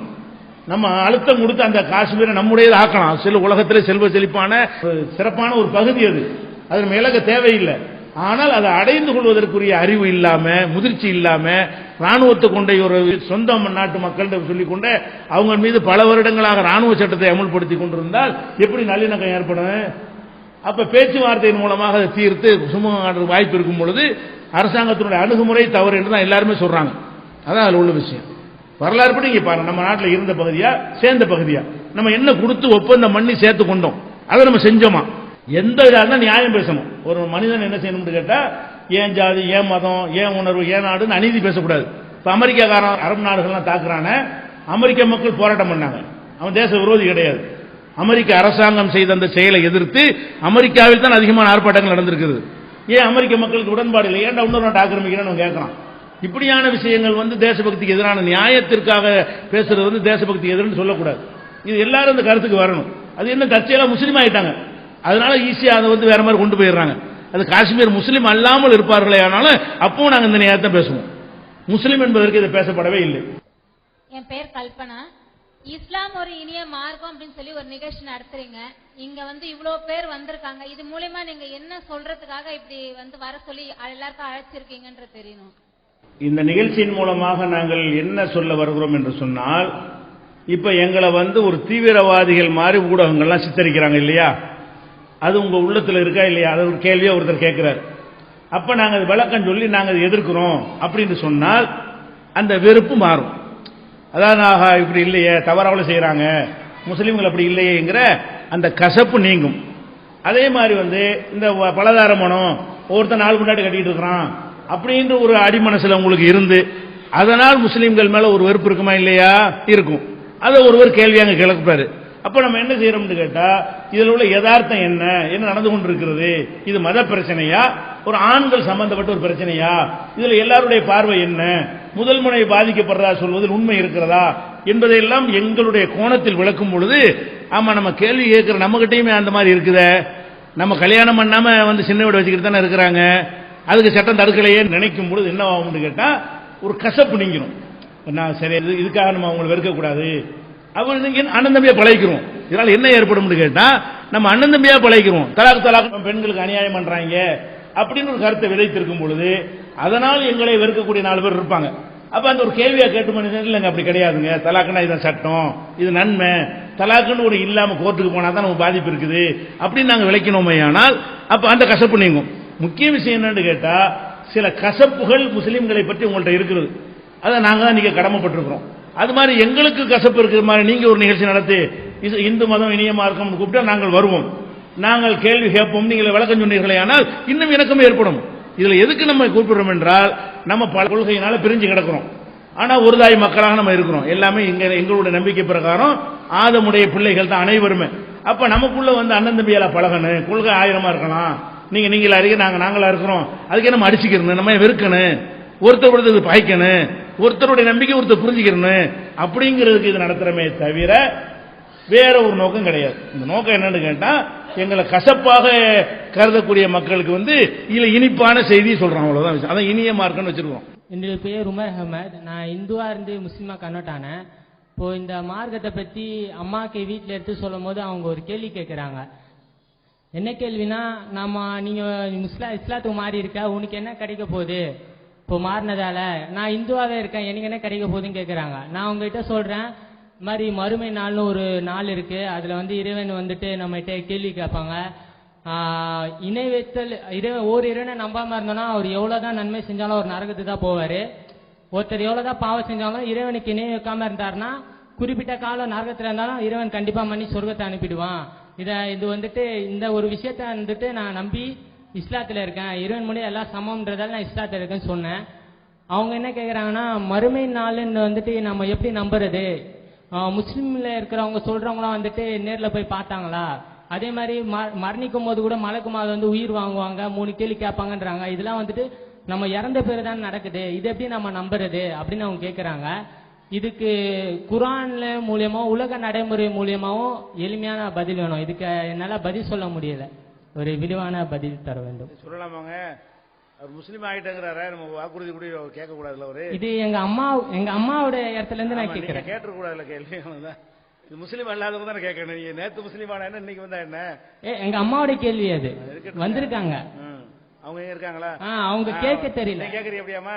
அப்படி சொல்லிருங்க. இந்த கேள்வி கேக்குறீங்க அப்ப சரி வந்திருக்கிறாங்க. சரி, அதாவது இது முக்கியமான கேள்வி. நாங்க முஸ்லீம்கள் என்ன நம்புறோம்னு கேட்டா, மரணத்திற்கு பின்னாடி ஒரு மறுமை வாழ்க்கைன்னு ஒண்ணு இருக்கிறது, அழிஞ்சு போனா இல்ல அழிஞ்சிடுறது இல்ல, கடவுள் திரும்ப உயிராக்கி நம்மளை எல்லாம் எழுப்பி கேள்வி கேட்பாரு, அந்த வாழ்க்கையில் வெற்றி பெறணும் என்று நம்ம சொல்றோம். அவங்க என்ன இப்ப கேட்கிறாங்கன்னு கேட்டா, மறுமைன்னு ஒண்ணு எங்க இருக்குது, இறந்த பிறகு உயிர்ப்பிப்பான் என்று நம்ம எப்படி நம்புவது? அதுக்கு என்ன ஆதாரம், அதுக்கு என்ன அறிவியல் பூர்வமா என்ன குர்ஆன் படி அப்படின்றது கேட்கிறாரு. அதுல இது நேரடியாக மறுமை இருக்கு நம்ம காட்ட முடியாது. ஏன்னா மரணத்துக்கு பிறகுதான் அது இருக்க போகுதுன்னு நம்ம நம்புறோம். நாங்கள் எப்படி நம்புறோம், முஸ்லிம்கள் எப்படி நம்புறோம் என்று கேட்டால், நாங்க ஒரு இறைவன் ஒருத்தன் தாங்கிற நம்புறோம். சிந்தித்து பார்த்து இந்த அகில உலகத்துக்கும் ஒரு இறைவன் தான் இருக்க முடியும் நாங்க நம்பி இருக்கிறோம். அப்படி நம்பி எங்களுடைய வாழ்க்கை நெறியாக குர்ஆன் என்கிற ஒரு வேதத்தை அது இறைவன் கொடுத்திருக்கிறான் என்கிற அடிப்படையில் நம்ம நம்புறோம். இந்த குர்ஆன் என்பதை நாங்கள் எப்படி இறைவேதம் என்று நம்புகிறோம் என்று சொன்னால், அதை நீங்கள் புரிந்து கொண்டீர்களே என்று சொன்னால் இந்த மர்ம எல்லாத்துக்கும் விளக்கம் கிடைச்சு போயிடும். குர்ஆனை இறைவேதம் என்று எப்படி நம்புகிறோம் என்று சொன்னால், முகமது நபிகிட்ட வந்து இறைவன் கொடுத்ததை நாங்க பார்க்கல. இறைவேதம்னா இறைவன் கொடுத்துருக்கணும்ல, இறைவன் வந்து முகமது நபிகிட்ட இந்த கொடுத்து இந்த புத்தகத்தை வச்சுக்க அப்படின்னு சொல்வதை நாங்கள் யாரும் பார்க்கவில்லை. பார்க்காமலேயே இந்த குர்ஆன் இறைவனிடமிருந்து வந்தது என்று நாங்கள் நம்புகிறோம். எப்படி நம்புகிறோம் என்று கேட்டால், அந்த குர்ஆனில் சொல்லப்படுகிற பல விஷயங்கள் அது முகமது நபியால் சொல்ல முடியாத விஷயங்களா இருக்குது. குர்ஆனை நாங்கள் பார்க்கிறோம், குர்ஆனில் சொல்லப்படுற ஒரு விஷயம் எப்படி இருக்குன்னு கேட்டா, முகமது நபியுடைய அறிவை கொண்டு முகமது நபி காலத்தில் வாழ்ந்த எந்த மனிதனாலும் சொல்ல முடியாத விஷயங்கள் எல்லாம் குர்ஆனில் சொல்லப்பட்டிருக்கிறது. அப்ப கடவுள் தான் சொல்லி இருக்க முடியுமே தவிர மனிதனால் சொல்லியே இருக்க முடியாது என்கிற அளவுக்கு பல விஷயங்கள் குர்ஆன்ல சொல்லப்பட்டிருக்கும் பொழுது அந்த குர்ஆனை இறைவன் தான் வழங்கினான் என்ற நம்பிக்கை முதலில் எங்களுக்கு ஏற்படுகிறது. எப்படி ஏற்படுகிறது கேட்டால், உதாரணமா எடுத்துக்கிறோமே, இந்த பூமி உலகத்தின் அமைப்பு எடுத்துக்கிறங்க. ஒரு காலத்தில் பூமியை தட்டன்னு மனுஷன் நினைச்சுக்கிட்டு இருந்தான், அப்படிதான் நினைச்சிட்டு இருந்தான். அப்புறம் வந்து உருண்டைன்னு வச்சுக்கிட்டு இருந்தான். அதுக்கப்புறம் என்ன பண்ணிக்கிட்டு இருந்தான், பூமியை சுத்தி சூரியன்லாம் சுத்தி வருதுன்னு ஒரு காலத்தில் கருதிட்டு இருந்தான். அப்புறம் என்ன கருத்துக்கு வந்துட்டான்னு கேட்டா சூரியனை தான் பூமி சுத்துது, சூரியன் தான் மெயின், புவி மைய கொள்கை கிடையாது, சூரியனை மையமா வைத்துதான் எல்லாம் இயங்குகிற கருத்துக்கு வந்துட்டான். இப்படிலாம் வந்து இப்ப என்னத்துக்கு வந்துட்டான்னு கேட்டா சூரியன் வந்து சுழண்டு கொண்டே இருக்கிறது மாத்திரம் இல்லாம அது ஓடிக்கொண்டே இருக்குதுங்கிறான். இப்ப உள்ள விஞ்ஞானிகள் என்ன செய்யறான்னு கேட்டா பூமி இருக்குல்ல, பூமி இது சூரியன், இது பூமி. இந்த பூமியை பொறுத்த வரைக்கும் தன்னைத்தானே சுத்துதுல, அது ஒரு சுத்த ஒரு நாள் ஏற்படுது. சூரியனையும் சுத்தி வருது. சூரியனை சுத்தி முடிக்கிறதுக்கு உள்ளது ஒரு வருஷம் வச்சிருக்கிறோம். பூமி வந்து அதுவா சுத்துதுல, அதுவா சுத்தி இந்த சூரியனுக்கு பகல், இந்த பக்கம் காட்டும்போது பகல், இந்த பக்கம் காட்டும்போது இரவாகுது. இப்படி சுழண்டு கொண்டே இருக்கிறது. சுழன்று கொண்டே இருக்கிற இந்த பூமி ஓடி சுத்தி கொண்டும் இருக்கிறது. சுழன்று கொண்டே சூரியனை சுத்தி கொண்டும் இருக்கிறது. அப்ப சுத்தி கொண்டே வரும் பொழுது இங்க ஆரம்பிச்சு மறுபடியும் இதே இடத்துக்கு வறுமையானால் அது 365 நாள் வருது, அது ஒரு வருஷம் அப்படின்னு விஞ்ஞானிகள் கண்டுபிடிச்சு சொல்றான். அதுக்கப்புறம் சூரியன் என்ன பண்ணுது என்று கேட்டால் ஒரு காலத்துக்கு முன்னாடி வரைக்கும் அது சுழண்டு கொண்டு அதே இடத்துல இருப்பதாகத்தான் சொல்லிக் கொண்டிருந்தார்கள். இப்ப என்ன சொல்றான்னு கேட்டா சூரியன் வந்து பல்லாயிரக்கணக்கான மைல், ஒரு செகண்ட்ல பல்லாயிரம் மைல் ஓடி போயிடும். அவ்வளவு வேகத்தில் ஓடிக்கொண்டே இருக்குது. ஓடிக்கொண்டே இருக்கிற சூரியன் பூமியை இழுத்து கொண்டு ஓடுகிறது. சூரியன் சுத்தி கொண்டும் ஓடிக்கொண்டும் சுத்தி இருக்கிற கோள்களை எல்லாம் இழுத்து கொண்டும் பூமி வந்து சூரியனை சுத்துதுன்னு சொன்னா இங்கனக்குள்ள சுத்த ஆரம்பிச்சா அங்க போய் தான் சுத்தி முடிக்கும். அவ்வளவு வேகமாக என்ன செய்கிறது, ஓடுகிறது. அப்ப சூரியன் ஓடிக்கொண்டிருக்கிறது என்கிற ஒரு விஷயம் இப்ப உள்ள விஞ்ஞானிகள் கண்டுபிடிச்சிருக்கிறாங்க. தவிர ஒரு 50 ஆண்டுகளுக்கு முன்னாடி உள்ள விஞ்ஞானிகள் வரைக்கும் தெரியாது. இது நிலைக்கணும். அப்ப 50 ஆண்டுக்கு முன்னாடி தெரியாதுன்னா 100 ஆண்டுக்கு முன்னாடி தெரியுமா? முகமது நபியுடைய காலம் 1400 வருஷம். 1400 வருஷத்துக்கு முன்னாடி சொல்ல முடியுமா? குர்ஆன் எடுத்து பார்த்தீங்கன்னா வஷம்சு தஜ்ரி, சூரியன் ஓடிக்கொண்டே இருக்கிறது. சூரியனை பற்றி அன்னைக்கு மக்கள் என்ன வழங்கி வச்சிருந்தா, அன்னைக்கு உள்ள சூரியனை பற்றி மக்களுடைய அறிவு என்ன, அந்த காலத்தில் என்ன சொல்லப்படுதுன்னா சூரியன் ஓடிக்கொண்டே இருக்குது. இதை பார்க்கணும். இது முகமதுடைய அறிவை கொண்டு சொல்ல முடியாது. முகமது வாழ்ந்த காலத்தில் இதை எவரும் சொல்லியிருக்க முடியாது. முகமது வாழ்ந்த காலத்தில் உள்ள மக்களுடைய விஞ்ஞான அறிவை வைத்து இதை சொல்ல முடியாது. 50 வருஷத்துக்கு முன்னாடி வரைக்கும் சொன்னது கிடையாது. அப்ப கண்டுபிடித்த 50 ஆண்டுகளான ஒரு விஷயம் வந்து குர்ஆன்ல இருக்கிற பார்க்கும் பொழுது சூரியன் ஓடுதுன்னு குர்ஆன்ல சொல்லப்படுது. கரெக்டா ஓடுதுங்கிறாங்க. இது ஓடுதுன்ற யார் அன்னைக்கு சொல்லியிருக்க முடியும்? விஞ்ஞானி அப்ப கிடையாது. இந்த நாலேஜ் அந்த காலத்து மனிதனுக்கு கிடையாது. அந்த காலத்தில் இது சொல்வதாக இருந்தால் எவன் படைத்தான் அவன் தான் சொல்லியிருக்க முடியும் அப்படின்ற ஒரு நிலைமைக்கு நாங்க வர்றோம். ஒரு உதாரணத்துக்கு சொல்றேன். அதே மாதிரி ஒரு விஷயத்தை எடுத்துக்கொண்டீர்களே ஆனால் இப்ப நம்ம கடல்கள் இருக்கிற கடல், பல கடல் இருக்குது. இப்ப கன்னியாகுமரி பண்ணா 3 கடல் சங்கமமாகும் பாப்பீங்க. இப்ப கடல்களை பொறுத்த வரைக்கும் இப்ப என்ன கண்டுபிடிச்சிருக்கான்னு கேட்டா பல கடல்களுக்கு மத்தியில தடுப்பு இருக்குன்னு கண்டுபிடிச்சிருக்கான். கடல்கள் வந்து அடர்த்தி கூடுனது, அடர்த்தி கம்மியானது, உப்பு கூடுனது, உப்பு கம்மியானது என்று பல வகையான கடல்கள் இருக்கிறது. அந்த கடல்கள் ஒன்னோட ஒன்று ஒட்டிக்கிட்டு இருந்தா கூட உண்மையில் அந்த ரெண்டுக்கு மத்தியில தடுப்பு இருக்கிறது, ஒரு தடை இருந்து கொண்டிருக்கிறது. அது கண்ணுக்கு தெரியாது என்று இப்ப கண்டுபிடிச்சிருக்கலாம். இப்ப கடல்ல எப்படி கண்டுபிடிக்கிறான்னு கேட்டா இந்த கடல் இந்த கடல் சேருது ஒரு இடத்துல. இதனுடைய உப்புடைய அளவு என்ன, இதனுடைய உப்புடைய அளவு என்ன, ஒரு ஜான வித்தியாசத்தில் இருக்கு. இதை எடுத்து பார்த்தா இது ஒரு டைப்பா இருக்கு, அது டைப்பா இருக்கு. பல ஆண்டுகளாக அலையடிச்சு மோதிக்கொண்டு கலந்து குலுக்கி கொண்டு இருக்கிறது. அது தனியா இது தனியா தான் இருக்கிறது. கடல்களுக்கு மத்தியில் ஒரு திரை என்று போடப்பட்டிருக்கிறது என்பதை விஞ்ஞானிகள் இப்ப கண்டுபிடிச்சு இப்ப ஆராய்ச்சி பண்ணி கடல்களுக்கு மத்தியில திரை இருக்கிறது. 2 கடல்கள் சேரவே சேராது, எவ்வளவு குலுக்கி விட்டாலும் சேராது. ஒரு பாட்டில் பாதி அளவுக்கு தண்ணியை ஊத்தி பாதி அளவுக்கு எண்ணெய் ஊத்தி குளுக்குன்னு வைங்க, குலுக்கி முடிச்சா என்ன கொஞ்ச நேரத்தில் எண்ணெய் மேல வந்து தண்ணி கீழே போயிடும். எவ்வளவு குலுக்குனாலும் சரி அது ரெண்டும் ஒன்று சேரவே சேராது. எண்ணெயுடன் தண்ணீரை எப்படித்தான் கலந்தாலும் இரண்டும் ஒன்று சேராதுன்னு பாட்டெல்லாம் படிச்சிருக்கிறாங்க. அந்த மாதிரி இயற்கை குணம் மாறாது அப்படின்னு. அந்த மாதிரியான ஒரு தன்மை எதுல இருக்கு? எண்ணெய்க்கும் தண்ணிக்கும் உள்ளது மனிதன் அறிந்து வைத்திருந்தான். 2 தண்ணி 2 உப்பு உள்ளது, அது 2க்கு மத்தியிலையும் குலுக்குனாலும் சேராதுங்கிறத மனிதன் கண்டுபிடிச்சிருந்தானா இந்த நூற்றாண்டில் தான் கண்டுபிடிக்கிறான். குர்ஆன்ல இருக்கிறது மரஜல் பஹரைன் யல்தகியான் பைனஹுமா பர்ஸஹுன் லா யப்கியான், 2 கடல்கள் ஒன்றோடு ஒன்று சேர்ந்து இருக்கின்றன, அது 2க்கு மத்தியிலே ஒரு தடை இருக்கிறது, ஒன்றை ஒன்று கலக்காது. இது எப்படி சொல்ல முடியும்? அன்னைக்கு 1400 ஆண்டுகளுக்கு முன்னாடி இது எப்படி எந்த மனுஷன் சொல்ல முடியும்? அது மாதிரி இப்படி ஒன்னு 2 இல்ல, கணக்கு வழக்கு இல்ல. பிரட்டி பார்த்தோம்னா கதை கப்சாக்கள்லாம் குர்ஆன்ல இருக்காது. இன்றைக்கு விஞ்ஞானிகள் ஆய்வு செஞ்சு பார்த்தான்னு சொன்னா அவனுக்கே அறியாத கருவளர்ச்சியை பத்தி இன்னைக்கு விஞ்ஞானிகள் ஆராய்ச்சி பண்ணி கருவளர்ச்சியை பற்றி இஸ்லாம் சொன்ன அளவுக்கு யாரும் சொன்னதில்லைன்னு சொல்லி அதை பார்த்துட்டு இஸ்லாத்துக்கு வந்த விஞ்ஞானிகள் எல்லாம் இருக்கிறார்கள். அதே மாதிரி உதாரணம் தேன் இருக்குல்ல, தேன் நம்ம தேன் சாப்பிட்றோம்ல, இந்த தேன் தேனீக்கள் வழியாக வருதுன்னு விளங்கி வச்சிருக்கிறோம். இது ஒரு 100 வருஷத்துக்கு முன்னாடி வரைக்கும் இதை பத்தி நாலேஜ் என்ன மனுஷனுக்கு? தேனீக்கள் வாயில என்ன செய்யுது, அந்த தேனை எடுத்துக்கிட்டு போய் அந்த தேன் கூட்டில் சேர்த்து வைக்குது, வாயில உறிஞ்சிக்கிட்டு போய் கூட்டில் துப்பி சேர்த்து வைக்குதுன்னு நினைச்சிட்டு இருந்தான். இப்ப என்ன கண்டுபிடிச்சிருக்கான் தெரியுமா? அது துப்பிலாம் சேர்த்து வைக்கல, அது குளுக்கோஸ் அது சாப்பிடுறது, அதுக்கு தேவையான உணவாக பூக்கள்ல பழங்கள்ல கனிகள்ல உள்ள அந்த குளுக்கோஸ் இனிப்புகளை அந்த தேனி சாப்பிட்டு விட்டு அது வயிற்றுல இருந்து வெளியேறுகிற கழிவு தான் அது. வயிற்றுல 2 நமக்கு மலத்துவாரம் இருக்குல்ல மனுஷனுக்கு, அது மாதிரி தேனீக்களுக்கு 2 துவாரம் இருக்குது. மலம் வெளியேறுவதற்கு ஒரு துவாரமும் தேன் வெளியேறுவதற்கு ஒரு துவாரமுமான 2 துவாரம் இருக்கிறது.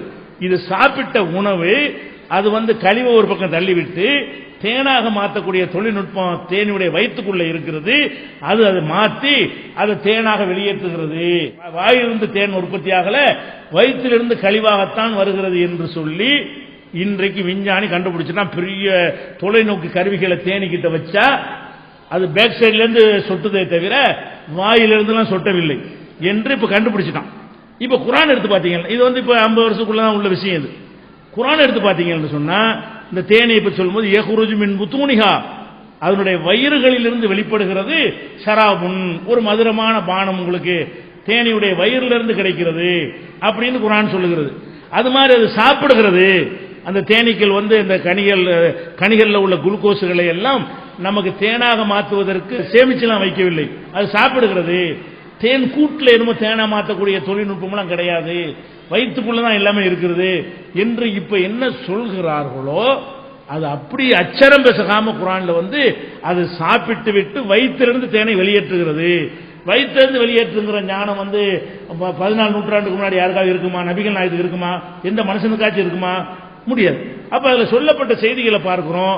இது முகம்மது இறை தூதர்னு கடவுள் சொன்னாருங்கிறாரு. மெசேஜை பார்த்தா கடவுள் சொன்னதான் இருக்குது. முகமது எழுதவும் தெரியாது, படிக்கவும் தெரியாது. அவர் வேற நூல்களை படிச்சு கற்றறிஞ்ச புலவரும் கிடையாது, வேற நூல்களில் இப்படியான குறிப்புகளும் கிடையாது. இப்படின்னு நிறைய தேனீக்களுடைய பிரயாணத்தை பற்றி சொல்லப்படுகிறது. இந்த ஆண்டு சொல்லி கணவனை இழந்த பெண்கள் சில மாதங்கள் திருமணம் பண்ணாமல் காத்திருக்கணும் இஸ்லாம் சொல்லுகிறது. அதுக்கு இன்னைக்கு அறிவியல் பூர்வம் ஆய்வு செஞ்சு ஒரு இஸ்ரேலிய விஞ்ஞானி இஸ்லாத்தை தழுவி இருக்கிறாரு. இப்படி இஸ்லாம் சொல்லக்கூடிய பல விஷயங்கள் எடுத்து பார்த்தீர்களேயானால் அறிவியலுக்கும் அந்த விஞ்ஞானத்துக்கும் ஏற்றதாக இருக்கிறது. அது அன்றைக்கு சொல்ல முடியாது. அப்ப என்ன நம்ம முடிவுக்கு வர்றோம்? இது கடவுள் வார்த்தைன்னு முடிவுக்கு வந்துடும். நாங்க குர்ஆனை படிக்கிறோம், இது மனுஷன் சொல்ல இல்ல, மனிதன் சொன்ன மாதிரி பல காரணங்களால் அது குர்ஆன் தமிழாக்கத்தில் உங்களுக்கு முன்னுரையில் கொடுத்திருப்போம், தமிழாக்கம் தந்திருப்பாங்க அந்த புத்தகத்தில். அதை பார்த்து குர்ஆன் இறைவேதம் நாங்கள் நம்பும் பொழுது அந்த இறைவன் சொல்கிறான் மரணத்துக்கு பிறகு ஒரு வாழ்க்கை இருக்குது. குர்ஆன் இறைவேதம் என்பதை நாங்கள் ஆய்வு செஞ்சு நம்பிவிட்டோம். நம்பின பிறகு அந்த குர்ஆன் என்ன சொல்றது, பேசுகிற போதனை எல்லாம் என்னவா இருக்குன்னு கேட்டா, உலகத்தை அழிப்பேன், நான் தான் இறைவன், அழித்து விட்டு திரும்ப உயிர்ப்பிப்பேன், நீ நல்லா நடக்கலாம் அவன் தண்டிப்பேன், நல்லா நடந்தா பரிசு தருவேன் என்றெல்லாம் குர்ஆன்ல எங்களுக்கு சொல்ற காரணத்தினால் குர்ஆனை இறைவேதம் என்று நாங்கள் நம்பியதால் இறைவனே அதை சொல்லும்போது நாங்கள் நம்பித்தான் ஆகணும். இந்த அடிப்படையில் தான் மறுமை என்பதை நாங்கள் நம்புகிறோம். பல விஷயங்கள் அறிவியல் பூர்வமான விஷயங்கள் எல்லாம் சொல்லி இருக்கும் பொழுது, அந்த காலத்தில் சொல்ல முடியாத செய்திகளை எல்லாம் சொல்லி இருக்கும் பொழுது அது கடவுள் வார்த்தை தான் என்பதற்கு ஏராளமான ப்ரூஃப் இருக்கிற காரணத்தினால் கடவுள் வார்த்தைன்னு நம்பின பிறகு கடவுள் சொல்ல நம்ப தானே வேணும். கடவுள் வார்த்தைங்கிறது இன்னும் எவ்வளவு நாள் ஆய்வு பண்ணுங்க. இன்னும் சொல்றேங்க, ஒரு புஸ்தகத்தை எடுத்துக்கிட்டீங்கன்னா எந்த புஸ்தகத்தை எடுத்தாலும் சரி 50 வருஷத்துக்கு மேல தாங்க திருத்திடுவாங்க. நம்ம நாட்டு அரசியல் சட்ட புஸ்தகமே எத்தனை திருத்திருக்கிறாங்க, பெரிய பெரிய அறிஞர்கள்லாம் கூட செஞ்சா கூட திருத்த வேண்டியிருக்கும். முகமது நபி கொண்டு வந்த குர்ஆன் 14 நூற்றாண்டாக இது திருத்தப்பட வேண்டிய விஷயம் ஒன்னு சொல்ல முடியல. ஒன்னு எடுத்து இது தப்பு, இது விஞ்ஞானத்துக்கு தப்பு, இது அறிவியலுக்கு மாற்றம், இந்த சட்டம் தப்பு, குர்ஆன் சொல்லக்கூடிய சட்டமா இருக்கட்டும், வழிபாட்டு முறையா இருக்கட்டும், எதுவா இருக்கட்டும், இது மடத்தனமானது என்று சொல்லி ஒன்றை கூட திருத்த வேண்டும் என்று சொல்லி நிரூபிக்க முடியவில்லை. இந்த தலாக்கு இந்த மாதிரி விஷயங்களை சொன்னா கூட உள்ள நுழைஞ்சு பார்த்தா அதான் கரெக்டானதா இருக்கிறது. கொலைக்கு குற்றவாளிகளுக்கு மரண தண்டனை இந்த இஸ்லாம் சொல்லுகிறது. அப்ப இஸ்லாத்தை எதிர்க்கக்கூடிய ஆட்கள்லாம் என்ன பேசுறாங்கன்னா அரபு நாட்டு சட்டம் கொண்டு வரணும், அப்பதான் இங்க குற்றம் குறையும் சொல்லி அத்வானி சொன்னாரு. நம்ம சாமனா பத்திரிகையில் தலையங்கமே எழுதி விட்டாங்க. அரபு நாட்டு சட்டம் கொண்டு வந்தா தான் இந்த பெண்களை பாதுகாக்க முடியும். அரபு நாட்டு சட்டம் என்று அவங்க சொல்வது குர்ஆன் சொல்லக்கூடிய சட்டம் தான்.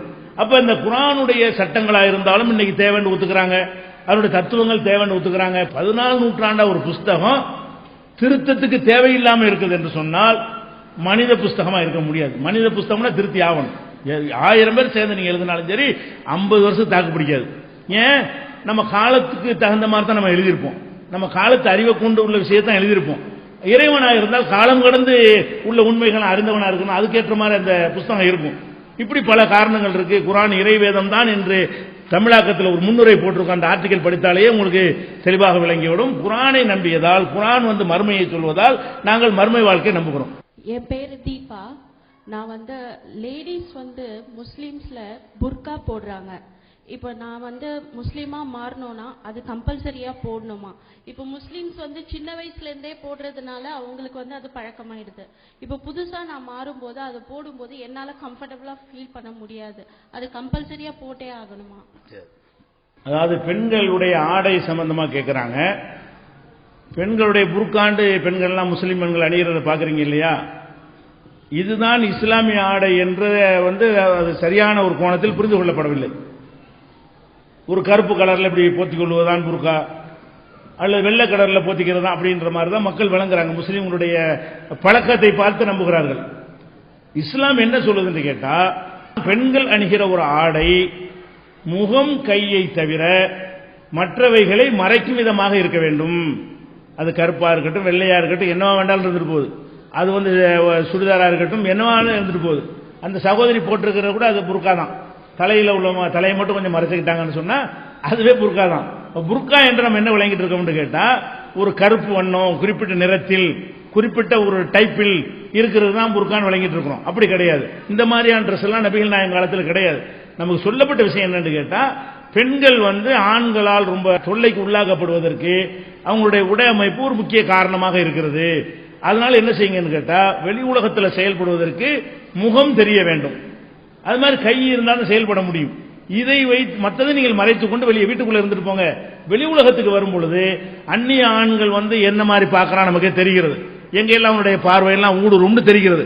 அது மாதிரியான விஷயங்களை எதற்காக நம்ம ஆண்களுக்கு காட்டி அவங்களை சீண்ட வேண்டும் என்பதற்காக இஸ்லாம் அந்த உடை கட்டுப்பாடை சொல்கிறது. ஒவ்வொரு பகுதியில் உள்ளவங்க அவங்களுக்கு பகுதிக்கு தக்கவாறு இந்த மாதிரி மறைக்கக்கூடிய விதத்தில் பல டிசைன்கள்ல போடுவாங்க. சரி, தஞ்சை மாவட்டத்துக்கு போனா வெள்ளைய ஒரு போர்வு மாதிரி சுத்திக்கிடுவாங்க. அது அந்த பகுதி புர்காம்பாங்க. இந்த பகுதிக்கு வந்தா ஒரு கருப்பு கலர்ல ஒரு இது மாதிரி போட்டுக்கிறாங்க. அது இந்த பகுதியுடைய வழக்கம். ஒரு குறிப்பிட்ட கலரோ வண்ணம் கிடையாது. இப்ப உதாரணமா எடுத்துக்கொண்டீர்களே, ஆனால் இப்ப நம்ம தமிழ்நாடு முதலமைச்சர் ஜெயலலிதா இருக்காங்க இல்லையா, அவங்க அணிஞ்சிருக்கிற ஆடை இப்ப தலையை மட்டும் போச்சிட்டாங்கன்னா அதே புர்கா. அது மாதிரி போடுவதால் அவங்களுடைய வாழ்க்கை செயல்படுவதற்கு பாதிப்பு ஏற்படுதா? செயல்பாட்டுக்கு பாதிப்பு ஏதாவது ஏற்பட்டதுன்னா அதை யோசிக்கணும். வழக்கமா இயங்குறாங்க, எல்லா வேலையும் செய்யறாங்க. இன்னும் சொல்ல போனா ஆண்கள் அணிகிறாங்களே, அது இல்லைன்னா நானே புர்கா தான் போட்டிருக்கிறேன். ஆண்களுக்கு அவசியமே இல்லை. எனக்கு கை மூஞ்சிதான் உங்களுக்கு தெரியுது.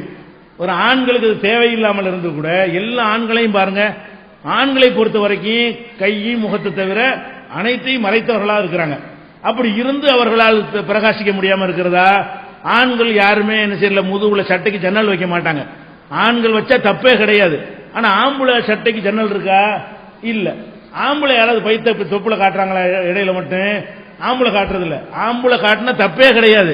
அப்ப எந்த ஆம்பளைகள் மறைக்க தேவையில்லையோ அந்த ஆம்பளைங்க எல்லாம் முழுசா மறைத்து கொண்டு கை தெரியுது, முகம் தெரியுது, எல்லா வேலையும் அவங்களால் பார்க்க முடிகிறது. பிரதமரா இருக்க முடிகிறது. மன்மோகன் சிங் பிரதமரா இருந்தாரு, அவருடைய அந்த ட்ரெஸ் அப்படியே புர்கான்னு சொல்றீங்கல்ல, அல்ல அம்சம் அதுல இருக்கிறது. அது எந்த வகையில பாதிச்சிச்சு? மோடிக்கு பாதிச்சிச்சா? யாரை ஒருத்தருக்கும் பாதிக்கல. அப்ப எல்லாமே அந்த ஆடை என்பது குறைவாக அணிந்தால் தவறு இல்லை என்கிற ஆண்கள் நிறைவாக அணிகிறார்கள்.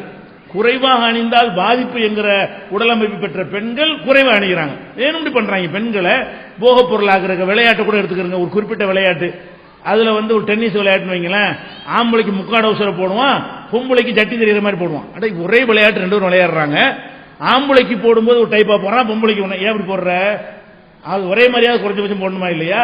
சில பள்ளிக்கூடங்கள்ல பார்த்து யூனிஃபார்ம் போட்டீங்கன்னா ஆம்பளை ஃபுல் பேண்ட் போட்டுட்டு வரணுமா, பொம்பளை மினிஸ்கார்ட் போட்டுட்டு வரணுமா தொடைக்கு மேல. அது எப்படி உல்டா தலையில பண்றான்னு பாருங்களேன். ஏன் அது ரெண்டு பேரும் ஒரே மாதிரி போட சொல்லு. அப்ப ஆம்பளைக்கு வந்து நிறைவாக ஆடை அணியணும், பெண்கள் குறைவா அணியணும் ஏன் ஆக்கணா? அந்த பெண்களை வந்து ஒரு போகப் பொருள் மாதிரியே சித்தரிக்கணும், ஆண்களுடைய காட்சி பொருள் மாதிரியே காட்டணும் என்பது அப்படி ஒட்டுமொத்தமா ஊறி போய் இருக்கிறது. அதெல்லாம் வரக்கூடாது என்பதற்காக தான் இஸ்லாம் சொல்லுகிறது. குறிப்பிட்ட வகையான வண்ணம் கிடையாது, அமைப்பு கிடையாது. நல்ல அழகான சுடிதாரை போட்டுக் கொள்ளுங்கள். தலையில மட்டும் என்ன செய்யுங்க, முடி கவர்ச்சியானது, பெண்களுடைய முடி வந்து ஒரு கவர்ச்சியானது, அதையும் பார்த்து ரசிப்பானுவோம்.